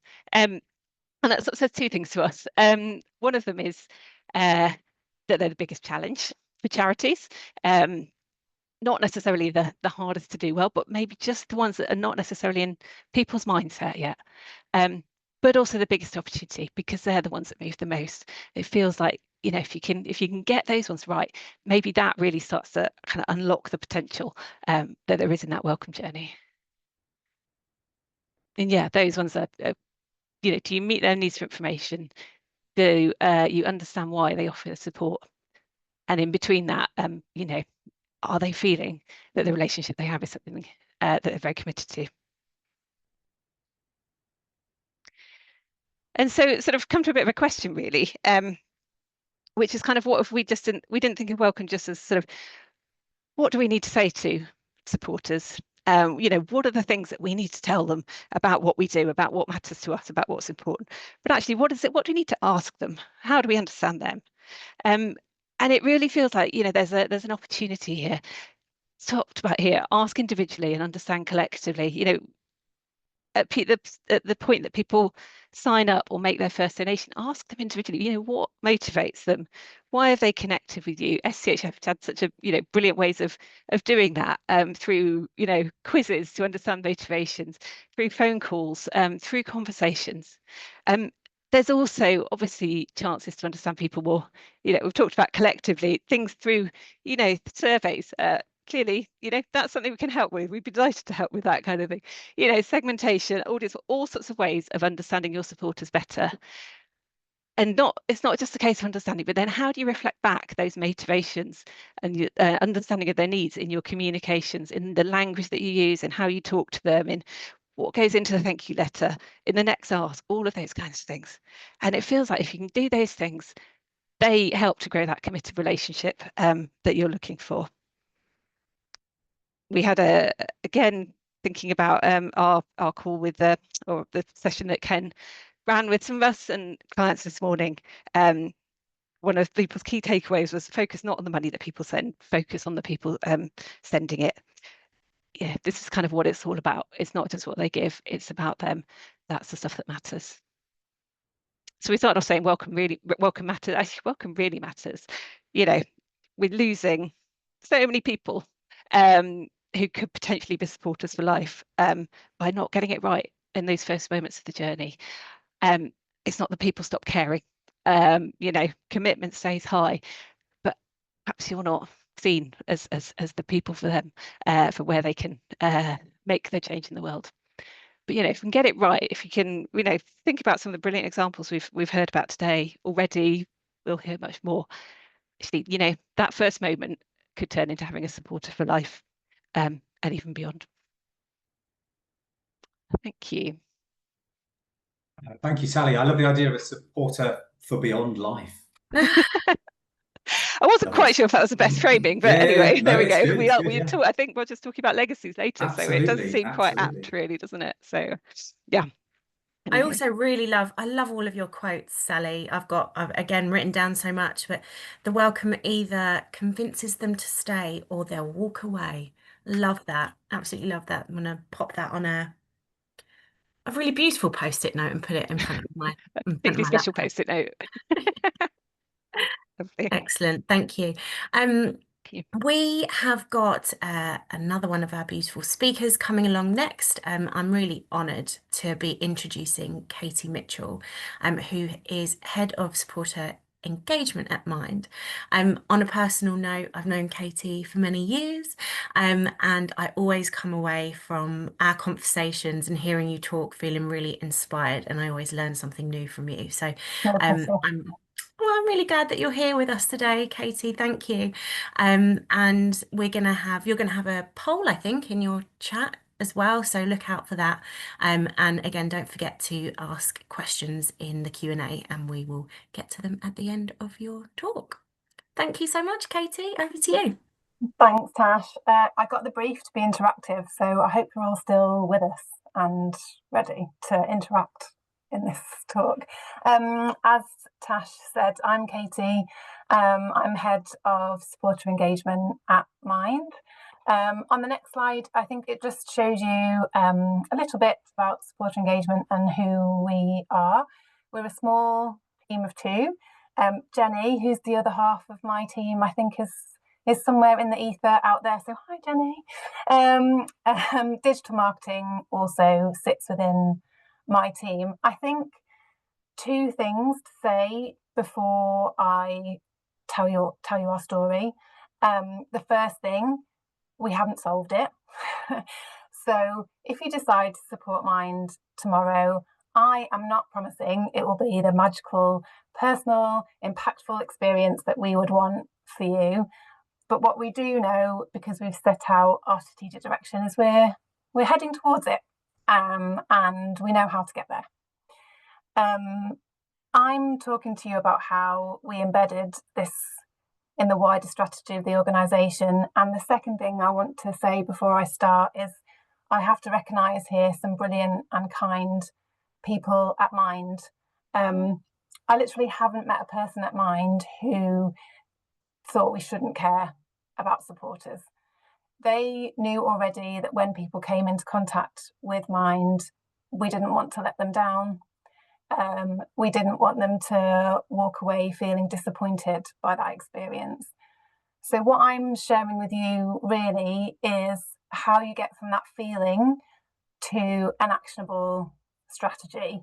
So taking into account really what Ken said right at the very beginning, like, we all spend all this time writing strategies, but not really focusing on the culture and who we are and how we do it. And I guess I'm sort of tipping that on its head and saying we had this feeling that we knew we didn't want to let supporters down, and how do we turn that into things that we did that we could measure.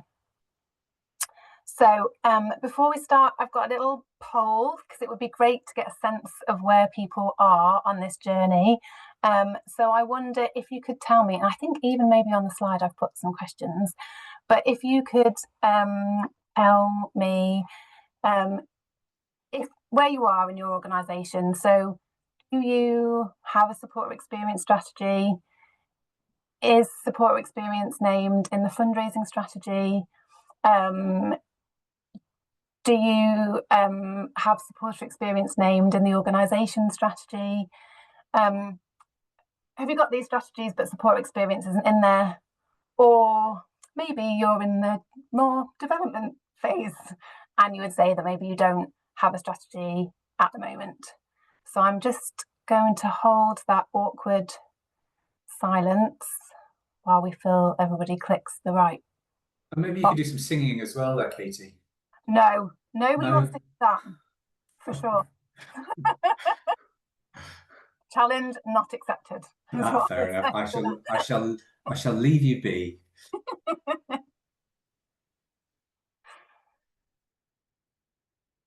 And by the magic of Zoom, hopefully we'll see some results in a minute. Hey, okay, interesting. Okay. So really great actually to see like a good chunk of people where supporter experience is named in the fundraising strategy. And I think that speaks again to what we've sort of been saying so far today, which is, what did we call it? There's something obvious, I think we said earlier, that if it's a good experience to give, people will do more of it. I'm sort of have mixed feelings about the fact that not more people have supporter experience named in the organisation strategy. I think if that said everyone, I'd feel a bit like me sharing this story was a bit pointless because you've already sorted it out. So hopefully wherever you are in this journey, what you'll get from hearing about our experience at Mind is how we distilled all our possible actions. So there's lots of things you could be doing around supporter experience, and how did we distill all of that into some achievable tasks. how did we set ourselves a clear, measurable goal, and how did we build our strategy into what other teams also needed to achieve? So wherever you are on this journey, hopefully there'll be a little nugget, something useful that you can take away. So where did we start?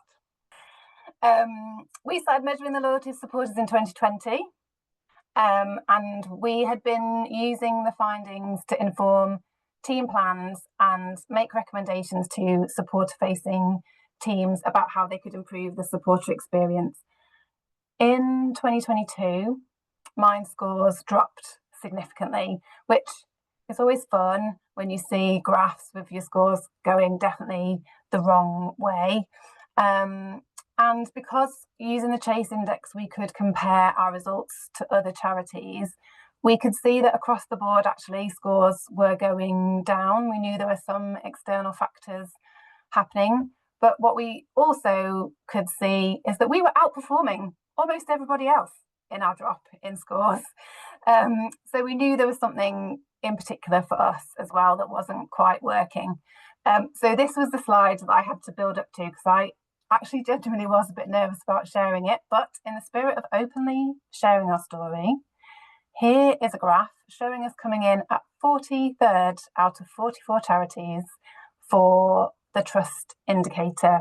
So where we're measuring those three indicators of loyalty, trust, satisfaction, and commitment, our trust score was bringing us out very near the bottom of all the charities who participate in the Chase Index.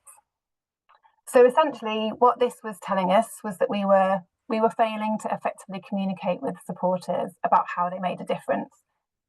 We weren't connecting them to the impact of their support. The survey results also told us that the way we were showing gratitude just wasn't working. Supporters didn't feel like they were being thanked appropriately for their donation. And at the same time, while in previous years we'd been sharing recommendations with teams based on the insights the survey gave us, what had become clear was that some of the implementation of those recommendations was beyond the control of individual teams, and we needed a cross-organisation solution. In 2022, so at the same time that I was reading these results and my heart was sinking through the floor, we were also setting out on a project to map the supporter journeys at Mind. What that was showing us was that there was just this sheer number of interdependencies and touch points for delivering supporter experience was becoming a bit clearer. What you can see here is kind of the top line version of our interdependencies.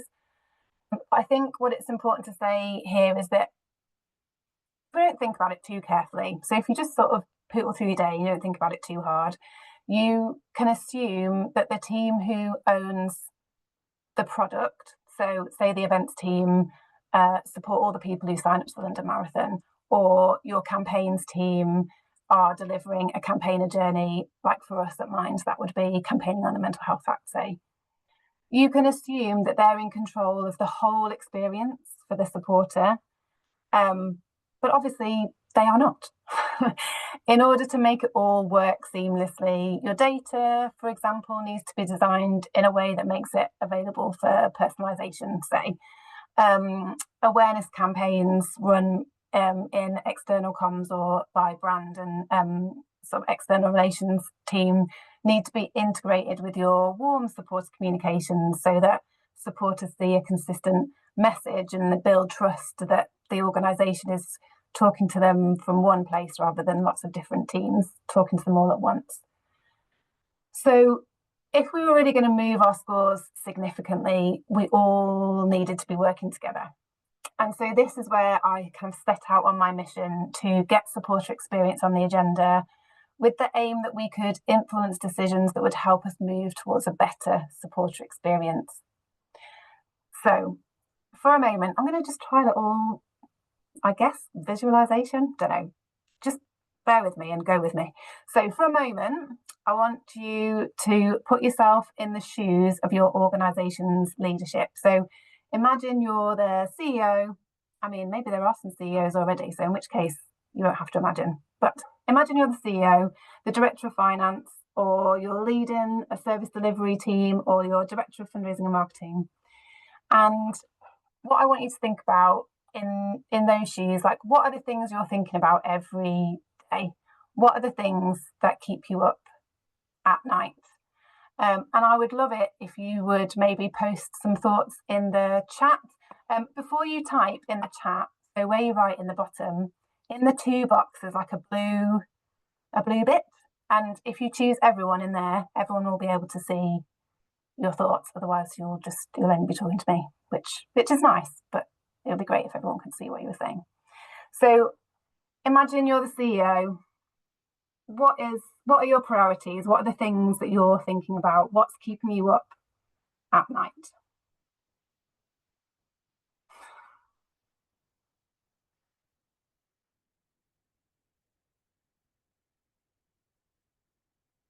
Yeah, for sure. That person who said keeping the lights on, I am with you. That is, I'd written that down. Like, financial sustainability is right up there, right? Are we keeping the lights on? Can I pay everyone's wages? Like, for sure, that is up there. Also, I think in there, and I can see also in the chat, delivering impact. Like, are we actually doing the thing? Are we making the change we say we're making? Are we doing that in a safe and efficient and effective way? And also, yeah, Margaret, you've summarised it there, income and reputation. So reputation and brand. So what's our reputational risk? What things might come out of the woodwork that make us look bad? Might there be a crisis we have to deal with? So those are the things, if you're leading your organisation, you're thinking about. Okay, so stay in that role, you're still the CEO. What are the questions you're going to ask when someone comes to you with an idea or a problem they want to solve? What questions are you asking them when they're like, oh, this is something we need to fix? What are you asking people when they come to you with that?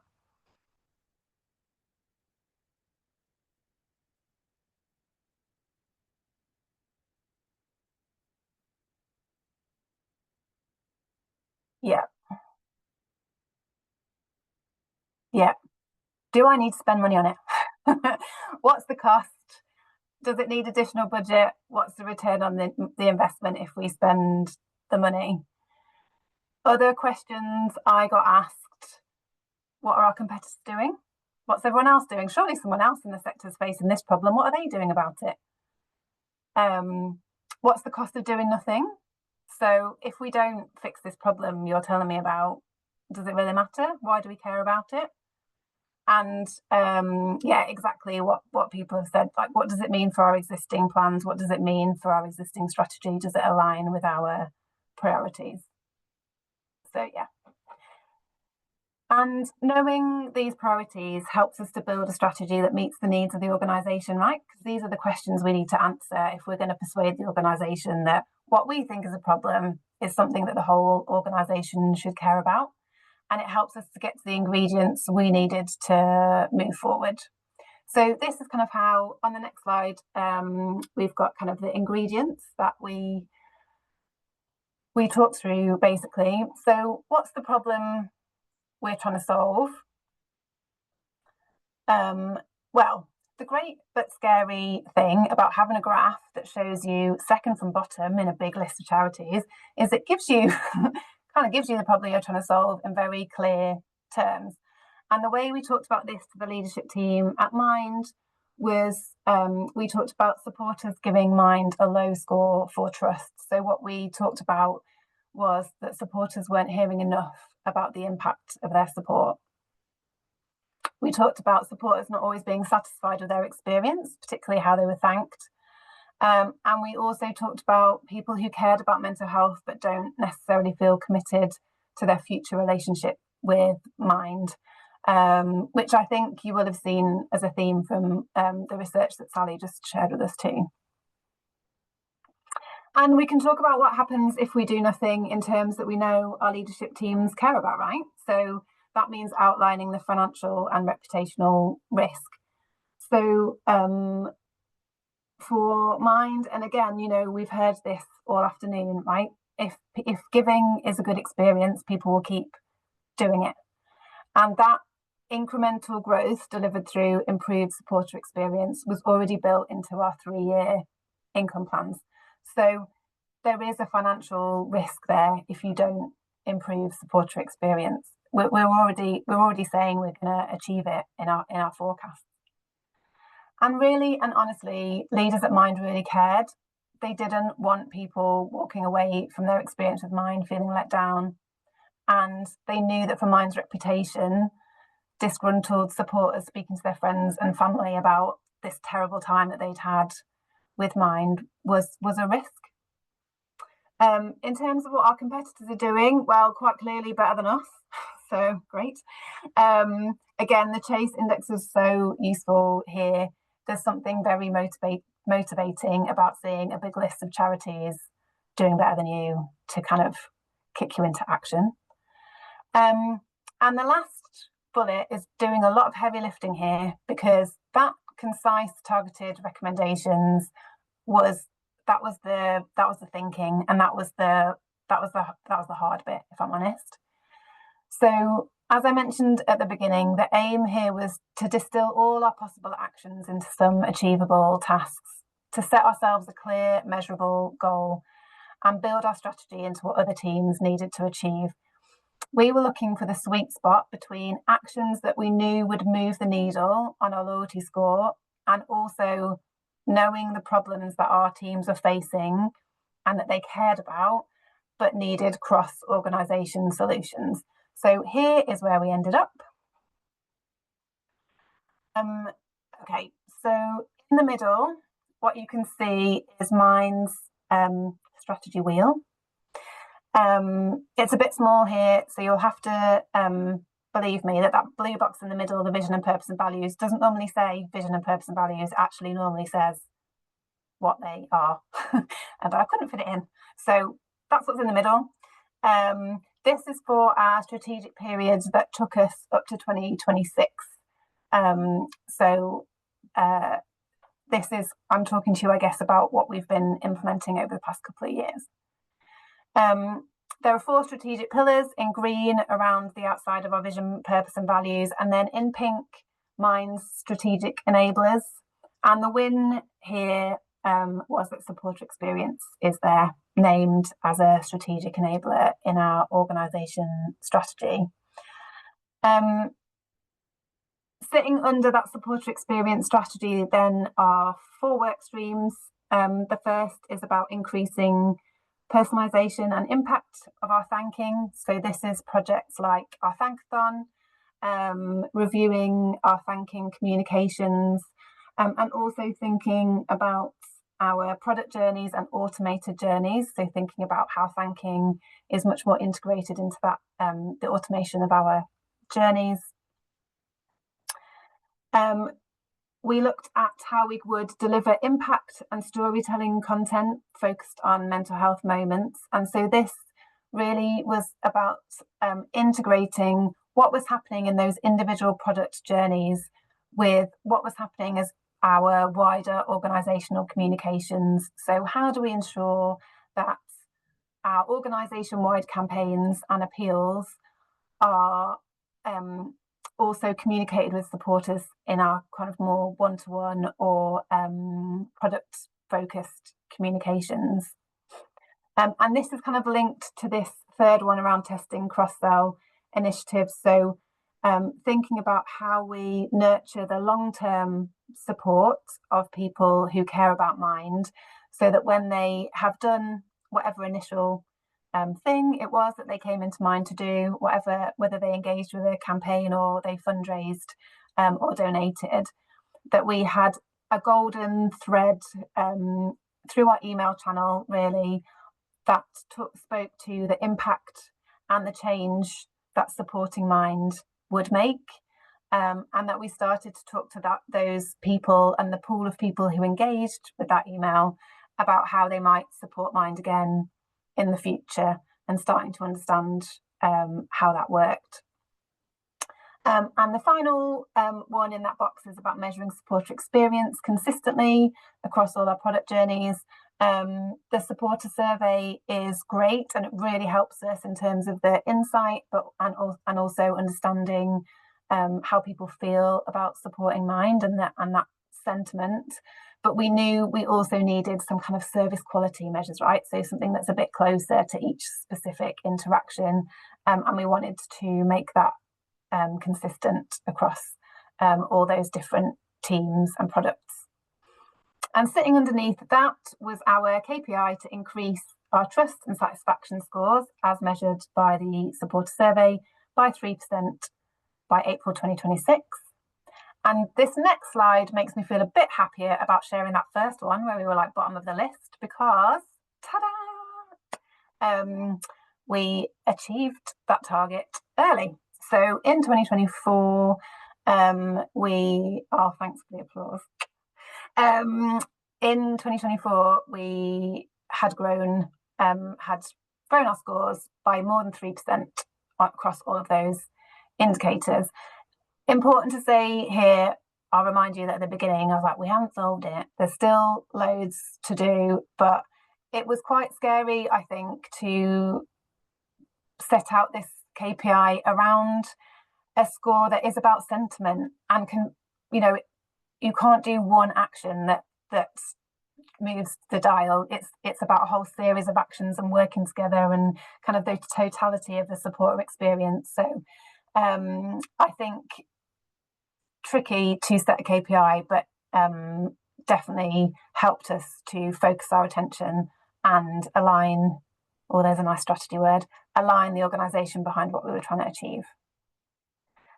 So I think that is me in terms of everything I was going to say on this. Happy to take questions if we have time. I think we might be running a bit behind.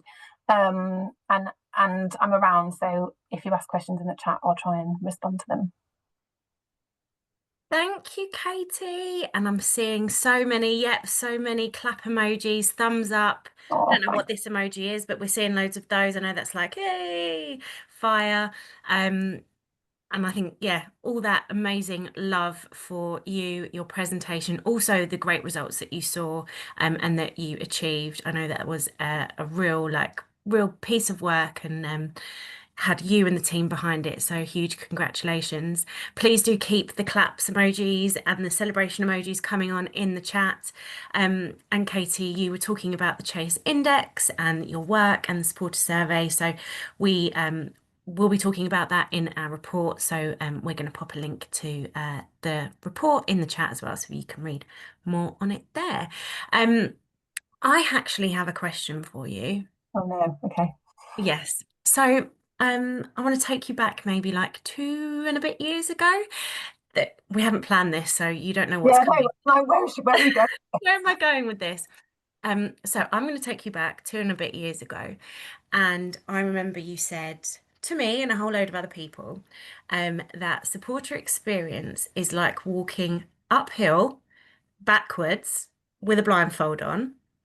And that always stuck with me. And with what now? Through treacle, I think. I didn't even know that last bit. I'm going to have to add that to it. And I loved it because I was like, yeah, I really get that. I could actually imagine walking backwards uphill blindfolded and now walking through treacle. And it's been a couple of years. You've done a lot of work at Mind, and I just wonder how you would reflect on what you said a couple of years ago. Do you feel the same? Do you feel differently? Well, first of all, thank you to you and the team About Loyalty, because actually this invitation to speak actually made me really reflect on how far we've come.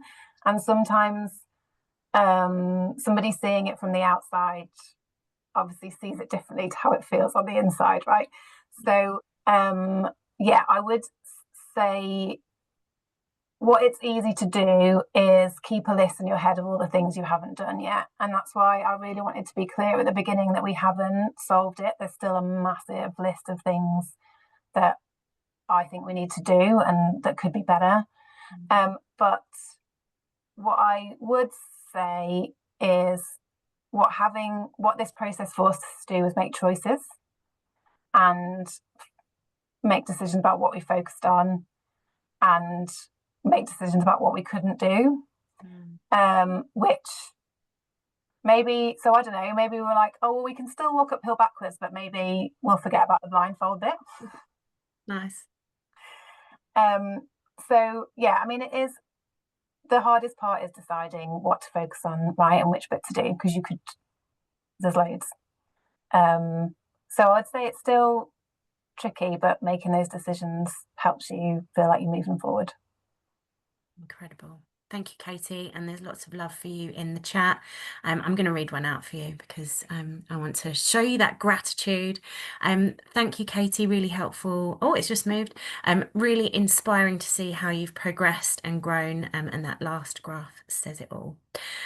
So thank you so much. And I want to try and say thank you without saying thank you, because that was one of your 4 pillars, wasn't it? It's so I'm going to say a bucket full of gratitude for coming along to Loyalty Day and sharing a very honest reflection of your journey. Thank you.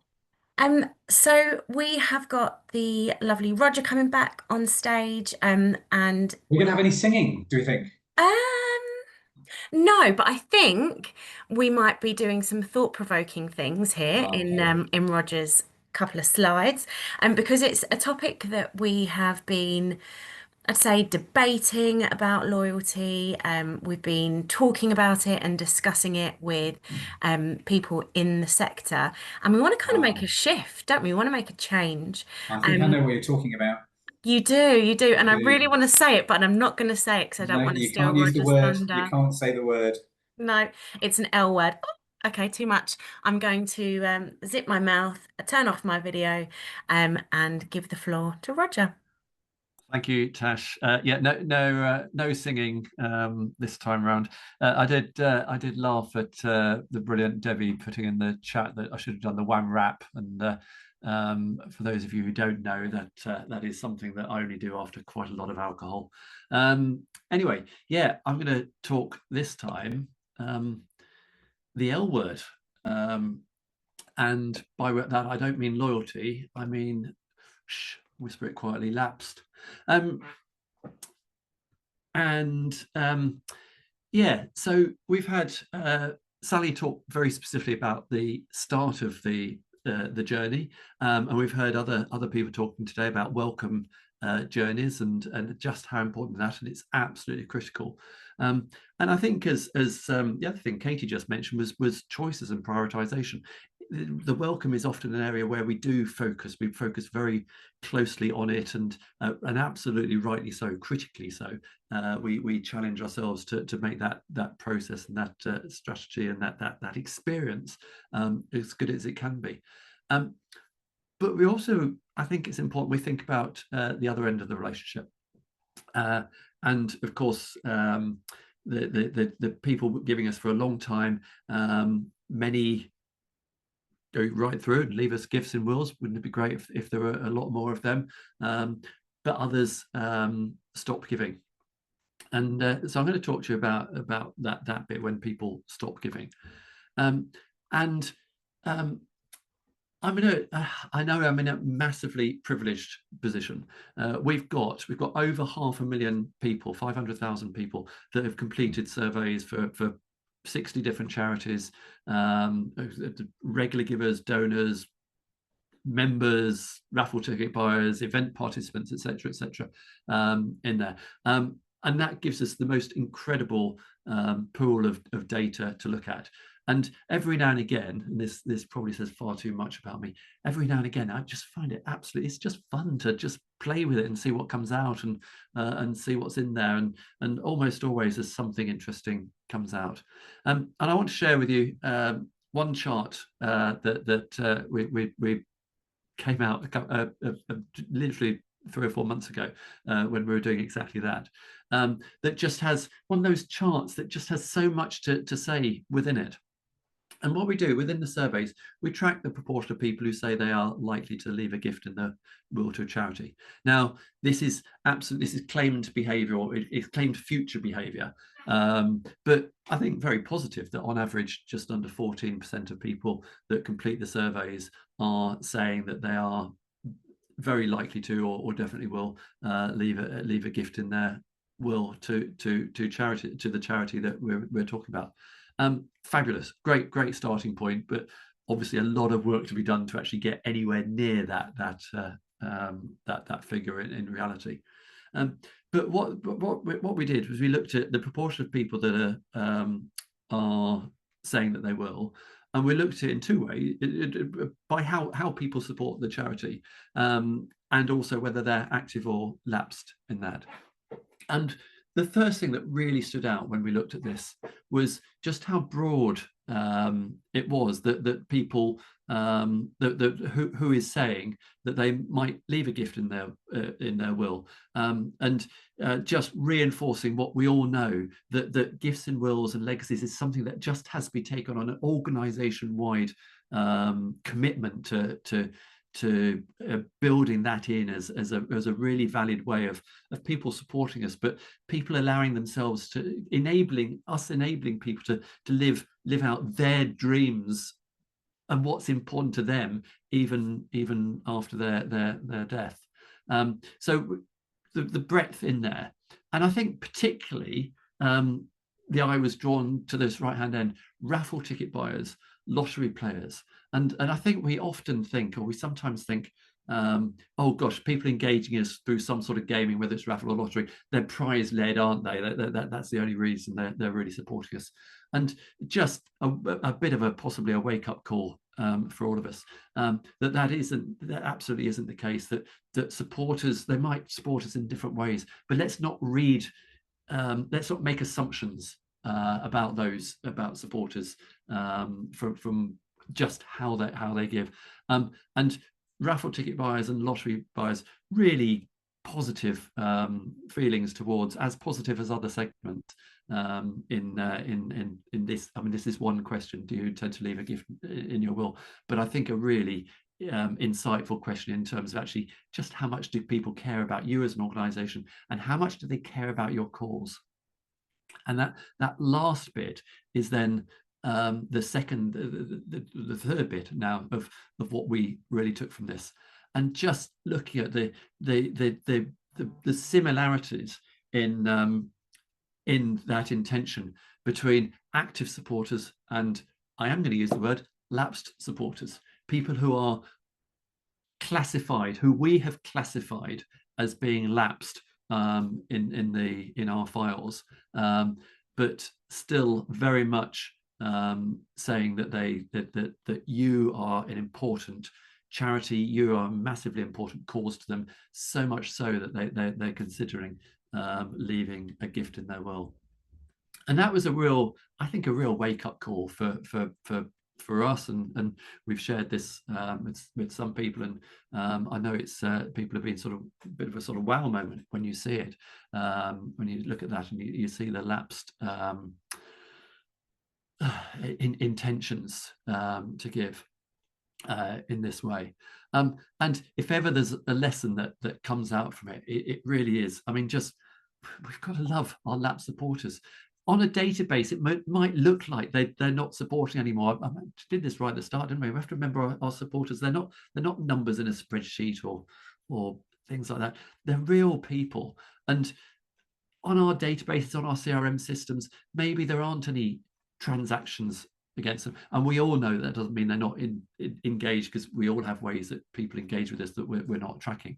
So don't forget that. But actually, what we're seeing from the previous page is not only are they perhaps engaging, but they still love us. They still think what we do is important. So we've got a challenge, three questions really to put out there about this really important, that end of the relationship, that it's not the end, and I've deliberately put that there as a trick question. How do you end your relationship? It's not the end. It might be from a database perspective, but from your supporters, many times it's not the end for them. Do you keep their records? I'm so frustrated. Recently, I've had so many conversations recently with people saying, "Oh yeah, no, we've got a cut off of what records we keep on the database. We don't go back that far with them, or we don't go back all the way with supporters." And I'm just tearing my hair out, because these are people that have shown you in the past that they care. And we know, I mean, you know that even without what I've shown you, you know that so many legacies and gifts and wills come from people that you don't know about, and or maybe you've had a past relationship with, but not a current relationship with. It's vital that we know these people, and just that how do we talk about these people? Because we're great believe that how you talk about these people, and Katie talked a bit about this, and kind of how you get messages across internally here. The language we use, I think, really leads us into thinking and working in a particular way. Ken put a challenge out. Can we come up with a better word than fundraising for describing what we do? Because it channels the mind to be thinking about money rather than people. Well, I'm going to put the same challenge out to you today. Can we come up with a better word than lapsed? For describing the people that we're talking about, recognizing that these are still people that care. They might just not have done something on the database recently. We put that challenge to our members a couple of months ago in a workshop. We asked them that question, and as a starting point, here's a set of words that came out of that workshop when we did it.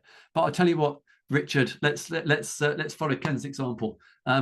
We will also give a copy of relationship fundraising to anyone that it puts in the chat a term.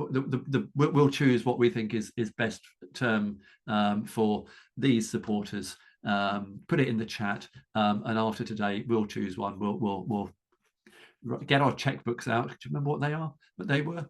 And buy a copy from Ken, and we'll send it to who we think has got the best word. But let's change how we think about our LAP supporters. Or sorry, I'm going to stop using the word. That's the last time you'll hear me use it. Let's make sure that we remember that they are people that still care. They might just not have done something on the database. Thank you. Thank you very much, Roger. I love those references. I love that chart. And we've had, obviously, we've got, somebody said quiet friend. Quiet silent friend, partners. Silent partners. Yeah. Obviously, Ken's book is a big draw for people. It is indeed. Roger, how much is the book? Do you know? Sorry. Should have got budget sign off. We can go through the process and get it signed off in triplicate. And Indeed. So brilliant. Subject very close to my heart. You know, why would we use that term to describe people who are passionate about what we do? And maybe, yes, it's just a word, yes, it's how we define data, but it really betrays perhaps in a sentiment, or unwittingly puts the wrong frame, doesn't it? So anyway, I love that discussion, that debate. Let's change the words that we use. Brilliant. Thank you so much, Roger. Absolutely fantastic. Okay, we are now going to head to our next speaker. It's Joe White from Greenpeace International. Do join us on stage, Joe. Here we are. Absolutely delighted to welcome you to tell us about the people behind the people power of Greenpeace International. And this is understanding the drivers of engagement across the global network. So over to you, Joe. Thank you so much. Take it away. Fantastic. Thanks, Richard. Let me just do the slideshow on the presentation. Hopefully everyone can see that. I'm loving the names for the lap supporters coming in. Seeing the old friends makes me think of the song from the musical Merrily We Roll Along, which I'm sure some people in the chat will like and get. So yeah, when I was asked to present here at Loyalty Day, I went back to my notes from the first point where we started to consider running this loyalty project, to really think about the role and the purpose that we initially envisioned and why we wanted to undertake this research. And actually, I think the true starting point is the framework which guides all Greenpeace offices globally and has people power at its heart. But typically that's applied to our campaigns. But actually, we used it as a guiding principle here for the importance of building long-term, impactful relationships with our supporters. Now, at the time when we started this project, we were also coming out of COVID and the global lockdowns. And as part of kind of coming out and seeing the challenges that we were facing, Greenpeace International had undertaken an engagement landscape report, which highlighted the acquisition challenges that we were then and still are, if we're honest with ourselves, facing across the network. And as you can see, recruiting new supporters, both in terms of leads and donors, was a huge issue. And that was really impacting our kind of fundraising guiding stars of net donor growth and net income growth right the way across the network. And that meant that retaining each supporter, keeping them active with us, keeping them engaged for as long as possible was more important than ever. So when the Global Fundraising Directors community met for the first time back in person after the pandemic, it was agreed that working to understand what drives supporter loyalty and trying to measure that was a project that was worth investing in. So we decided to run loyalty research with a number of different offices across the network, and we partnered with About Loyalty to do that. And we set about developing this kind of global pilot to help us better understand why people were giving to Greenpeace and why they were staying with us.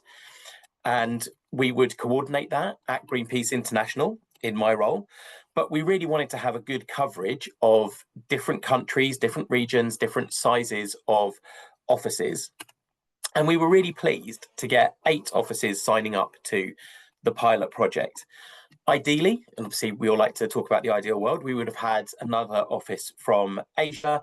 Greenpeace Brazil had to drop out at the last minute due to some internal challenges. But we felt that this kind of group gave us a really, really good starting point to understanding the loyalty. Now, I will say, being honest, I can share this between friends, the small number of people, slightly scary number of people who are here on the call.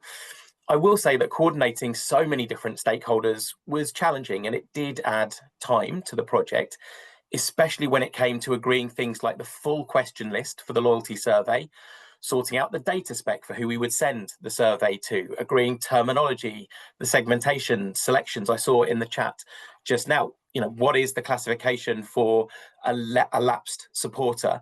And that was different, not just as I've seen in different organizations here in the chat, but in different offices across the Greenpeace network, what an active supporter is, what a lapsed supporter is, what a low value, mid value, high value supporter is. So we had to spend that time kind of understanding those classifications. There was time for translation. We had to find a window to send out the survey that didn't clash with any of the existing comms that were going out to supporters across all of the different offices that were taking part in the pilot, and many, many more small considerations. And it probably would have been simpler to start with just one market, look at one office, one small segment of supporters. But for me, the benefits of doing this kind of larger project have far outweighed the challenges. And hopefully you'll see that in the presentation today. And I think that's because not only should we be having those conversations about data terminology, about classifications, but having the bigger survey has meant that we've been able to compare between different countries to enrich our learnings, help us dig deeper into the insights from the results, and discuss the why behind those results in the data that we're seeing. We've been able to learn from each other's strengths and weaknesses, and we hope to roll out this approach further because the pilot has been really successful for us, not just in terms of including many more offices, but hopefully making sure that we survey different types of supporters and really bring people in, because in a lot of instances we focused mainly on active financial supporters in this pilot. Now, I know a lot of you on the call might not have a network of different countries, but you probably have different departments, different types of supporters. You've probably got different products, events products, legacy products, regular giving, corporate. So whatever your situation, based on my experience with the loyalty survey, I would encourage you to think about loyalty in the widest possible terms, so that you can see where you have highlights, where you have challenging issues, and you can think about what you're doing differently in each of those instances, and test replicating the activities that you think are creating more commitment, more satisfaction, more trust in your supporters, and ultimately where you're creating more loyalty and more income. So when it comes to the loyalty survey, what did we actually ask about? Now, About Loyalty have some core loyalty statements for really understanding commitment, satisfaction, and trust. So we asked those. They also added in some questions linked to those pillars that they've tested with other organisations that they felt could be relevant to us. And then as Greenpeace, we brought in some questions around things that we were speculating could create that connection and loyalty with our supporters, such as the type of campaigns that we work on, the values that our donors share with us, how they feel about Greenpeace, how they feel about our campaigning approach, the way we engage and communicate with them as our supporter. And I think it's worth noting that we did take some of these directly from wording that we'd used in other research. We have global polling that goes on in a lot of countries with kind of audiences and kind of the public at large. And taking that wording has enabled us to kind of be able to compare some of those results across the different surveys. And ultimately, we tested around 100 statements, and that is a lot. And following the pilot, based on the results, we will be looking to streamline this, but we really wanted to go as broad as possible to give us the best understanding for what the key drivers of supporter engagement might be. And we tested these different statements to understand which of them are the most predictive of their intended support for Greenpeace. And one other thing to flag is that it's been a year since we did this initial research and got the responses to the survey. And one of the things that we are hoping to do is rerun the analysis, but this time with transactional data based on what supporters have actually done with us, rather than what they are telling us that they intend to do. And that's really, really exciting. Now, we have spent many hours going through this at Greenpeace, and I only have 20 minutes to talk to you, a lot of which I've already used getting to this point. So I'm going to take you quickly through some of the top line findings, which I found the most interesting from this research. And one of my favorite things that we asked people is how they identify as a supporter of Greenpeace. And I am going to ask Richard or Tash to run a poll to see which of these you think scored the highest. So we asked people, did they identify as nature is amazing and that they want to keep it that way, that they're driven to create a fair and equitable world, because that's coming up more and more in our messaging from our campaigners, that they believe science and evidence can change the world, or that they believe it's important to take direct action to protect the planet because we are an organisation of non-violent direct action and creative confrontation. So which of those do you think scored the highest?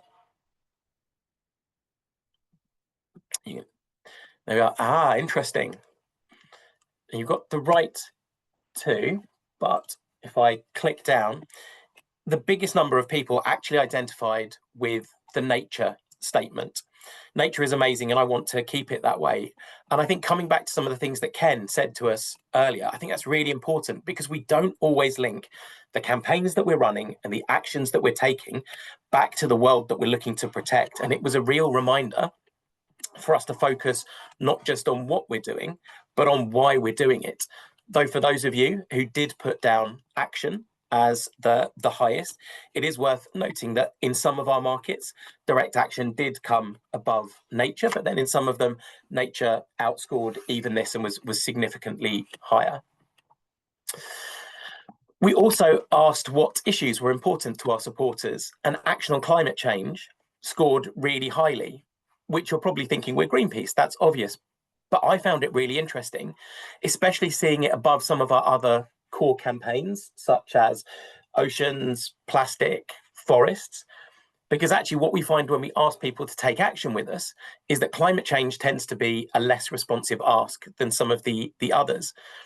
So that is a really important question. Is it that we've not got the ask right on climate change?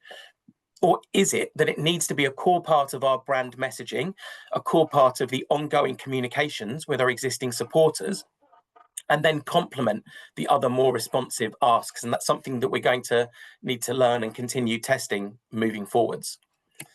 On a personal level, I was really pleased to see that our independents scored highly, as we're often unsure how big a part of our case to support to make this, but clearly supporters care about the fact that we're independent from corporate and government funding. And one thing which did stand out as something that we need to really pay attention to is the comparatively low ratings given by donors, that our communications make them feel needed and like they make an impact. And again, what Ken was saying earlier and the other presenters really resonated here with me. We can see a strong feeling that we're connecting them with our work and that they feel inspired by what we're doing, but it really reinforces our need to communicate compelling cases for support and to really give donors a clear role in our campaigns.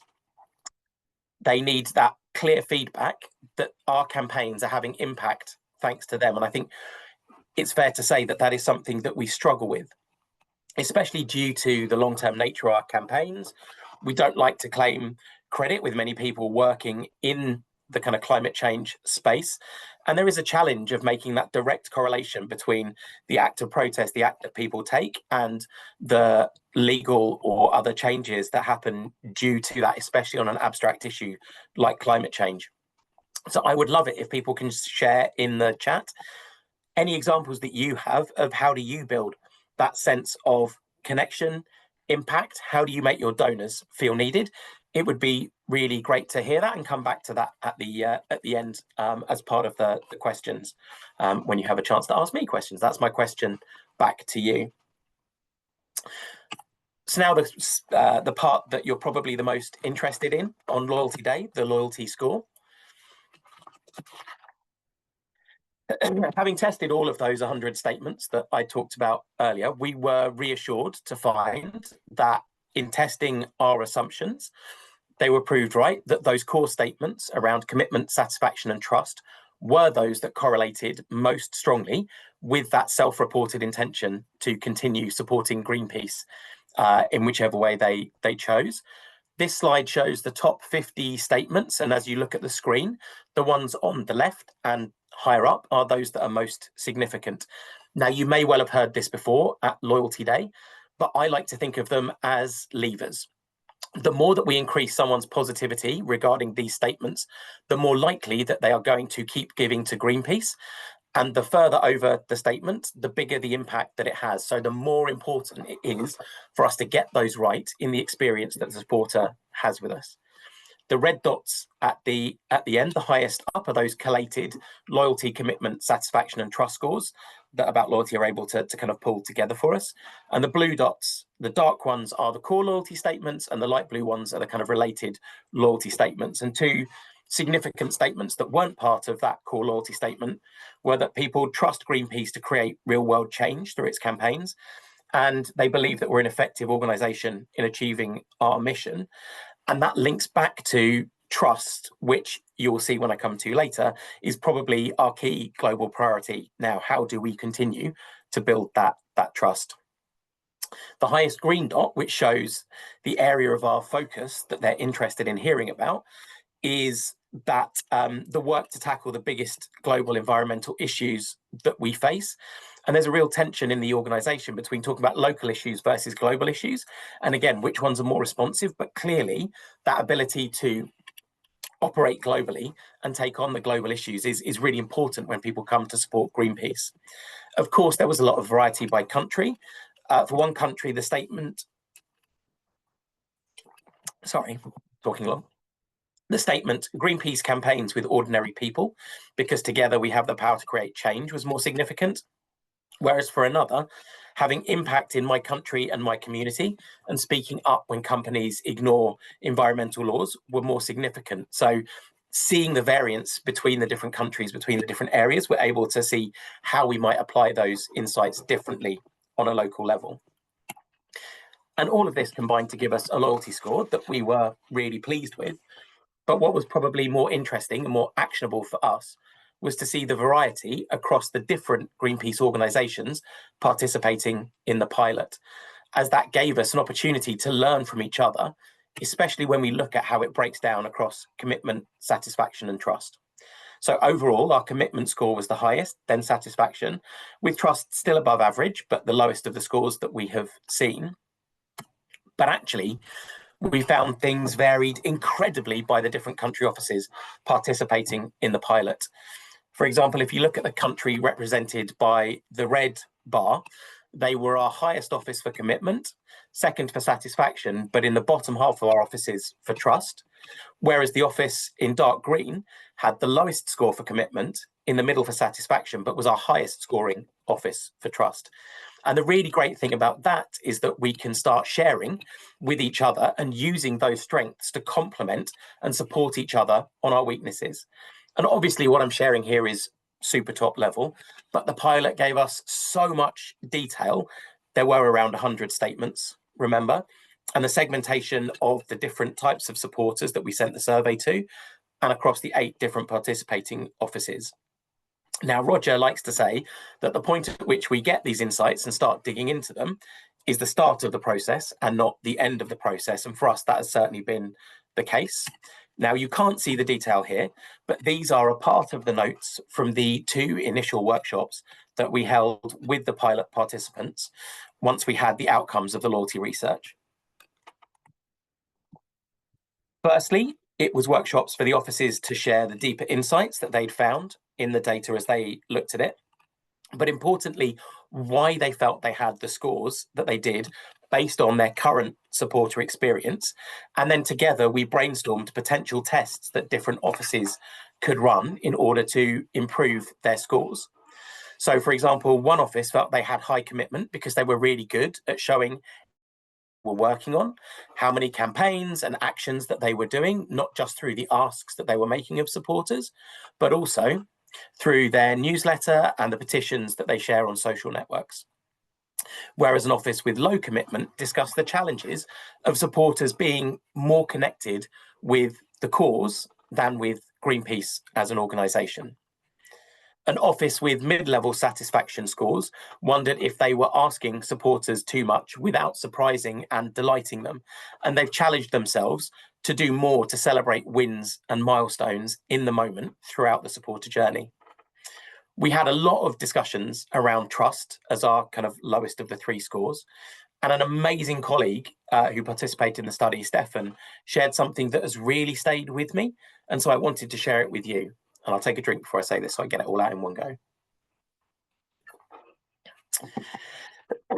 He said, donor trust is built not only through what is done, but how it is felt, through tone, action, humility, and shared vision. Here, where the histories of extraction, betrayal, and disconnection run deep, trust must be earned differently. They trust not just because Greenpeace has a strong global voice, but because that voice is used with local wisdom, humility, and solidarity. And I think that's something that we can really take into everything that we do and think about how that applies to the different offices around the world. And hopefully you can think about how that applies to your organisation as well. Now, it's been really exciting to see how things are beginning to develop in the different offices, though there is still so much to do. As a quick snapshot from when I talked to the offices recently, the participants have shared that the benefits of having this extra metric that lets us build in the people who are the heart and soul of our organisation has been really important. They've said that it really complements the more traditional retention metrics, and it's more actionable and really speaks to the overall organisational health. Importantly, it's given them a new language to talk about old issues. And a lot of the pilot offices are building it into their upcoming annual and 3-year planning cycles. And they've found that having a tangible, quantifiable measure and that language of loyalty, commitment, satisfaction, and trust has really helped them to have more engaging conversations with different departments and key internal stakeholders, increasing buy-in in investing in loyalty. And on the flip side, it's also enabled some offices to prioritise more effectively their limited resources to know where they need to focus so they can do less but do it better. And it's also helped us to facilitate much more sharing between the different teams in different countries and different departments as we identify those different strengths and weaknesses and where people look to get that help that they need to address the lower scores that they're seeing and do that together. One person called it a wake-up call on integration, and another described it as a clear data-backed foundation for reimagining the way that we connect with our supporters. And they're now using those insights both as a strategic compass and a practical toolkit for improving their supporter loyalty across the 4 pillars of commitment, satisfaction, trust, and loyalty. So far, we know that across the 8 different offices, there's been at least 1 new supporter engagement roadmap developed, meetings with legacy teams to discuss how they can engage better with our volunteers and our activists, discussions with data teams around linking it to churn prediction models, negotiations with our campaigners to facilitate better impact reporting, and discussions on how we can do that in a more integrated way across the network. One office has talked about plans on creating a new adoptership product. An office has used it to inform their creative brief writing and their copywriting with plans for a series of A/B tests and content experiments based on each of the areas that we've talked about. And in one instance, an office has started a complete redesign of their donor communication journey, which now begins building trust and emotional connection from day one through a much more tailored email and WhatsApp touchpoint in their journeys. And in the coming months, we're looking to run 3 additional workshops with the pilot participants on commitment, satisfaction, and trust. And we're also looking to roll it out more widely in the network and hopefully get more offices testing this approach and seeing what their own loyalty score is. So hopefully that wasn't too quick, and hopefully that's been useful and interesting for you in terms of the insights and the process that we're going through. I'm happy to answer any questions that you've had. And as I said, I'd love to hear from you, any examples that you've had. And I'm sure there'll be a lot in the chat when I finish presenting to look at in terms of building that sense of connection, impact, and giving your donors a clear role in what you do and making them feel truly needed. But I thought I'd finish with 5 tips or learnings from my experience with this process. First, it helps you to create that language, to have conversations around what is important. It's been so useful for us to have both the words and the tangible score to help focus our strategic thinking and engage with other departments around the importance of investing in loyalty and development initiatives. Second, I would advise people to go as wide as possible. There are so many insights for us to be gained by comparing against different offices. So whether it's departments, products, audience segments for you, I think there's real value in being as inclusive as possible when you're thinking about what drives loyalty. And that leads on to the 3rd and 4th points, because it lets you understand your challenges and ask yourself, why have you got those scores, so that you can find what is working and look to replicate it in different moments throughout your journey. Each of our offices has had hidden gems and magic moments, and looking at their loyalty scores and thinking about why that was the case has helped us unearth and share some really lovely engagement tactics that we were excited to test in other programs. Other teams might not have thought about that thing that you always do, that you think is just super obvious and common sense. It's kind of what Ken said at the start. So we always need to be sharing more with each other and asking why to help give our supporters the best possible experience. And finally, there is always so much to do when it comes to creating that experience for our supporters. We are never done and we are never finished. And I'm sure that you, like me, and all of the brilliant people who participated in the pilot are super busy. So whether it's capitalizing on your strengths or looking to improve in those areas that you're weaker, a metric like the loyalty score can really help us to focus and prioritize our time and our budget to create the best experience for our supporters and ultimately create more money to create those changes in the world that Ken said people are looking to do with us. Thank you so much. And wow, thank you, Joe. All of the talks today, I've written loads of notes down. I know Tash will have a wall plastered in posted notes. 100%. The thing I particularly liked, there's so much that I liked, Joe, but one thing I really liked was you talked about all of the different teams and the actions they're taking. So for me, Greenpeace, a really strong part of Greenpeace's brand is about taking action, and that's externally and for the environment and for our world. But actually, you're all doing that internally as well, and I love that authentic nature of how you're approaching this work. You're getting on and doing stuff, and that's just like it's really inspiring, Joe. Really, really inspiring. Love to hear that. So thank you so much. Tash, do you have any comments? 100%. Yes. Do you know, there was something very much in Joe's last slide and his 5 tips, and I thought, yes, let's hold on to that one, especially is around, you don't always have to reinvent the wheel. You don't always have to create new and shiny things. It's about building on what you're already doing well at and trying to replicate that. And we can do that as a charity community as well. We can, as we're learning today what other people are doing, let's try and replicate those things. So thank you so much, Joe, for sharing. I also loved the fact that he spoke about sitting in the wins for a little bit longer. How quick are we often to sort of go on to the next thing, on to the next thing, on to the next thing, with our supporters, but also ourselves. Let's just sit in the wins for a bit and feel the feels. Yeah. So one of the things that, I mean, we said this right at the start of the day. We said, I don't know if it was who said it. It might even have been me. But one of the things that's important about today, I think it was you. It was you, Tash. It was about taking one thing away. Right. Yes. Today. Yeah. It was about that action, and what's the one thing that each of us is going to do? Write down that we're going to do something tomorrow, Monday, whenever it might be. What's the thing that we're going to take away and do?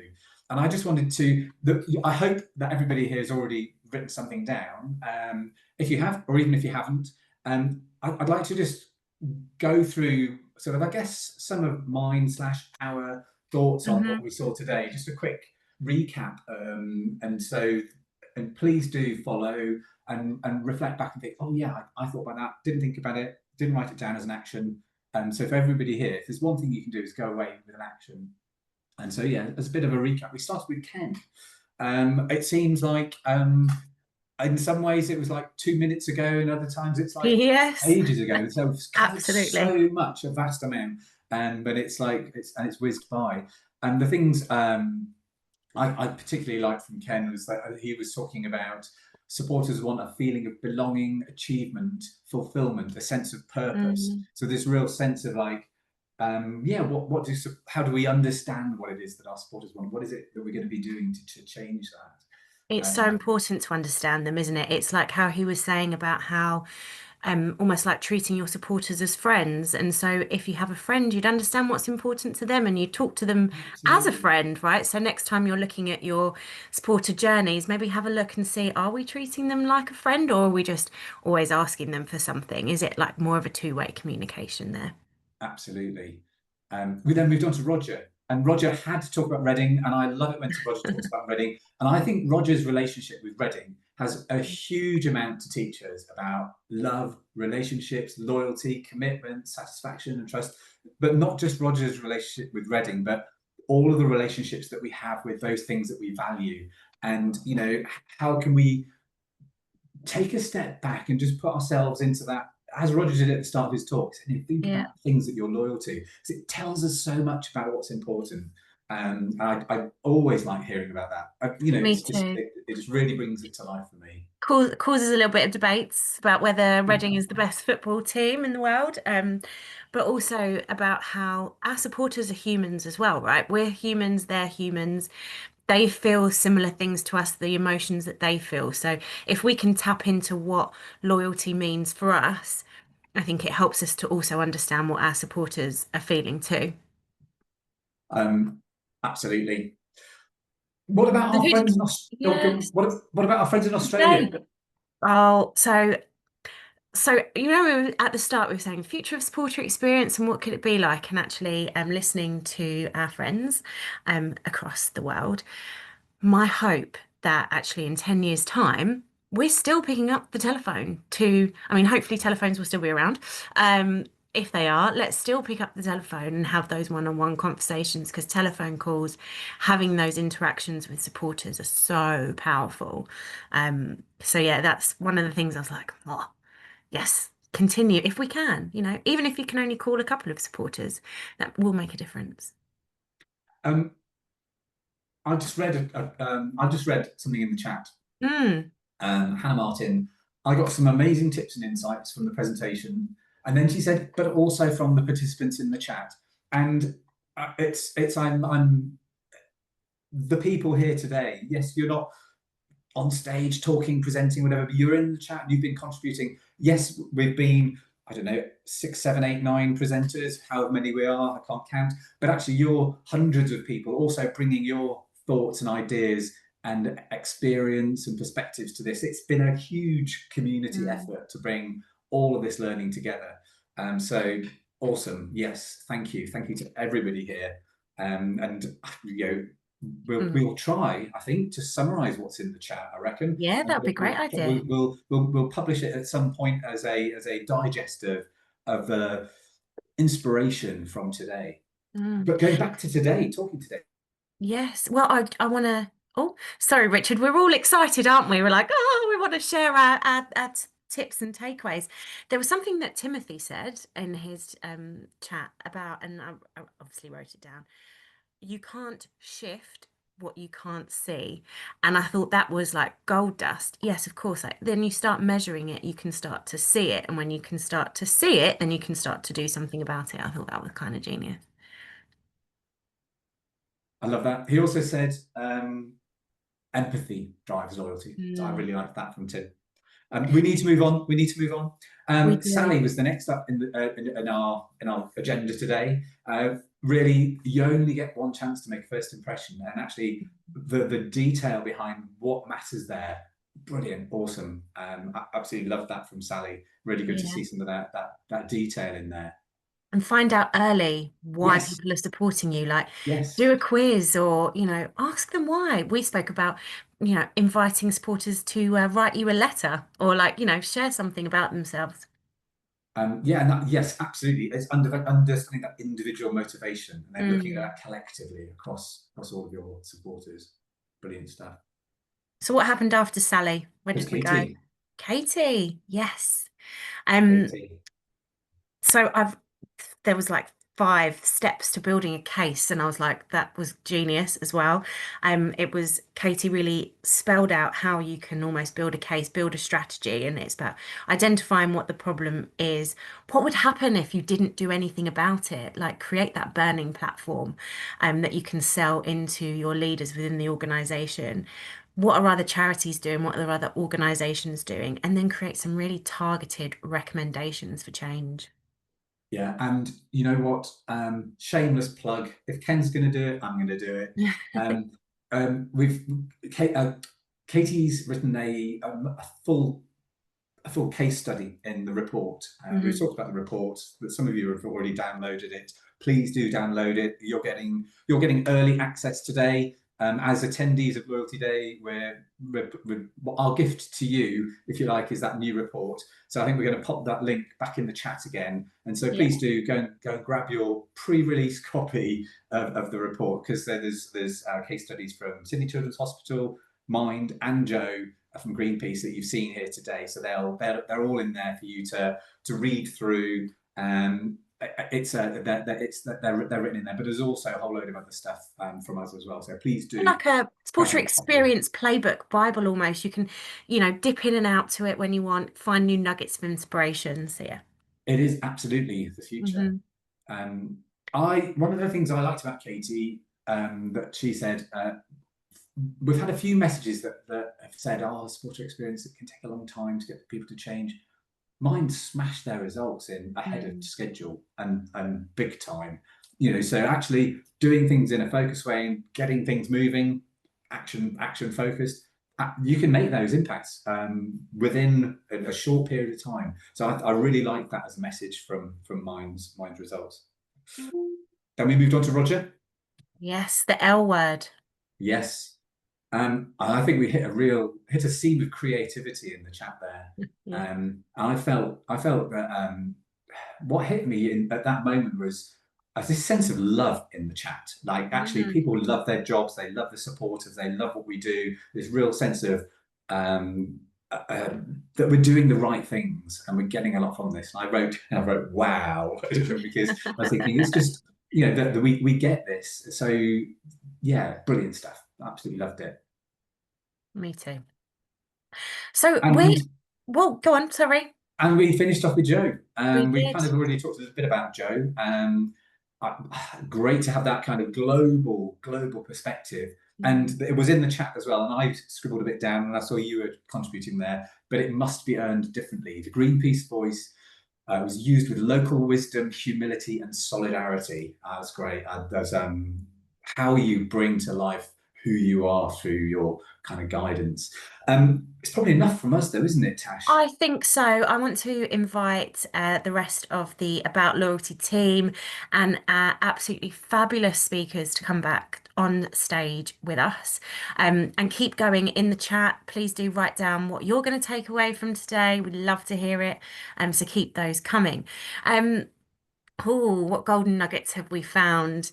I'm going to pass to Roger. Roger, I really want to hear what you've taken from today.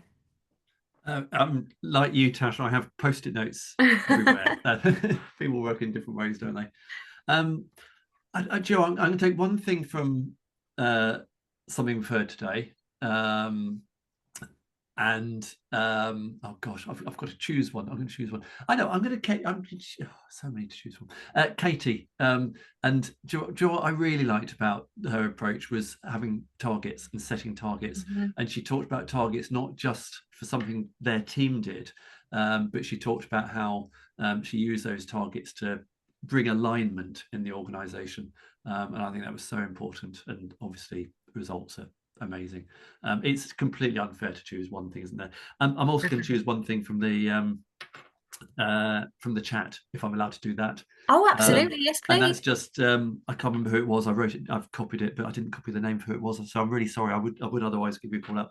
My one thing will be to ask myself, how in this communication am I going to grow the emotional connection with the supporter? So changing the way you think about every communication to not just be about that result. And I loved reading that, so thank you. And can you imagine if everybody then did that in that organization, so and that everybody started to review their supporter comms through that lens? Amazing. Great tip. So Ken, you've been quiet since the start. What's your takeout from today? You're on mute. You're still quiet. Right. Sorry about that. Here we go. You know me, Richard. I'm the quiet, shy, retiring type. If only I were. I just want to share something with you because I thought today was absolutely brilliant. I've just celebrated my 75th birthday. Congratulations. And I should have retired long ago. But I must admit, latterly I've been sort of reflecting on what has been for me a fantastic, absolutely delightful career, which has taken me around the world and got me to work with some of the best people anywhere in the world. But I've been worried about the future of fundraising, and I still think there's a lot for us to do. But today, for me, has been one of the most positive and most reassuring signs that this sector actually is in robust good health in a whole lot of areas, and we just need to spread that like a benign virus around the world to make sure that everybody is on the same page and gets the joy. And we've talked about the love of supporters and the love of the work that we do and the fantastic things that we can all achieve together. And I think this afternoon, and this morning as well, has shown me that those seeds have already spread very widely, and it's just been a delight to listen to all of the speakers, and also I love the notion, I can't remember who it was, Hannah maybe, that said at the end, pay attention to the chat, because the chat has been brilliant and such positive, good vibes coming from that. Thank you. I really have loved it. Thank you, Ken. Thank you for giving us your time today. Absolute pleasure. And I felt like we wanted to do like almost a collective happy birthday there. We could start singing. It was earlier this month. It's not today. Okay. Want me to sing again? We're off the hook then. There we go. Right. There we go. And Roger. I should be stopping. Sorry, is it Roger's birthday? No, Roger wants to sing for you. Singer. Oh, No, go mate. on, Roger. We could allow that. Another day, Ken. And next year. Okay. Katie. Yes, we go to Katie next. Yeah. I would have been sure to say something meaningful. Okay. So am I allowed to? I will be quick because I'm looking at the time tick.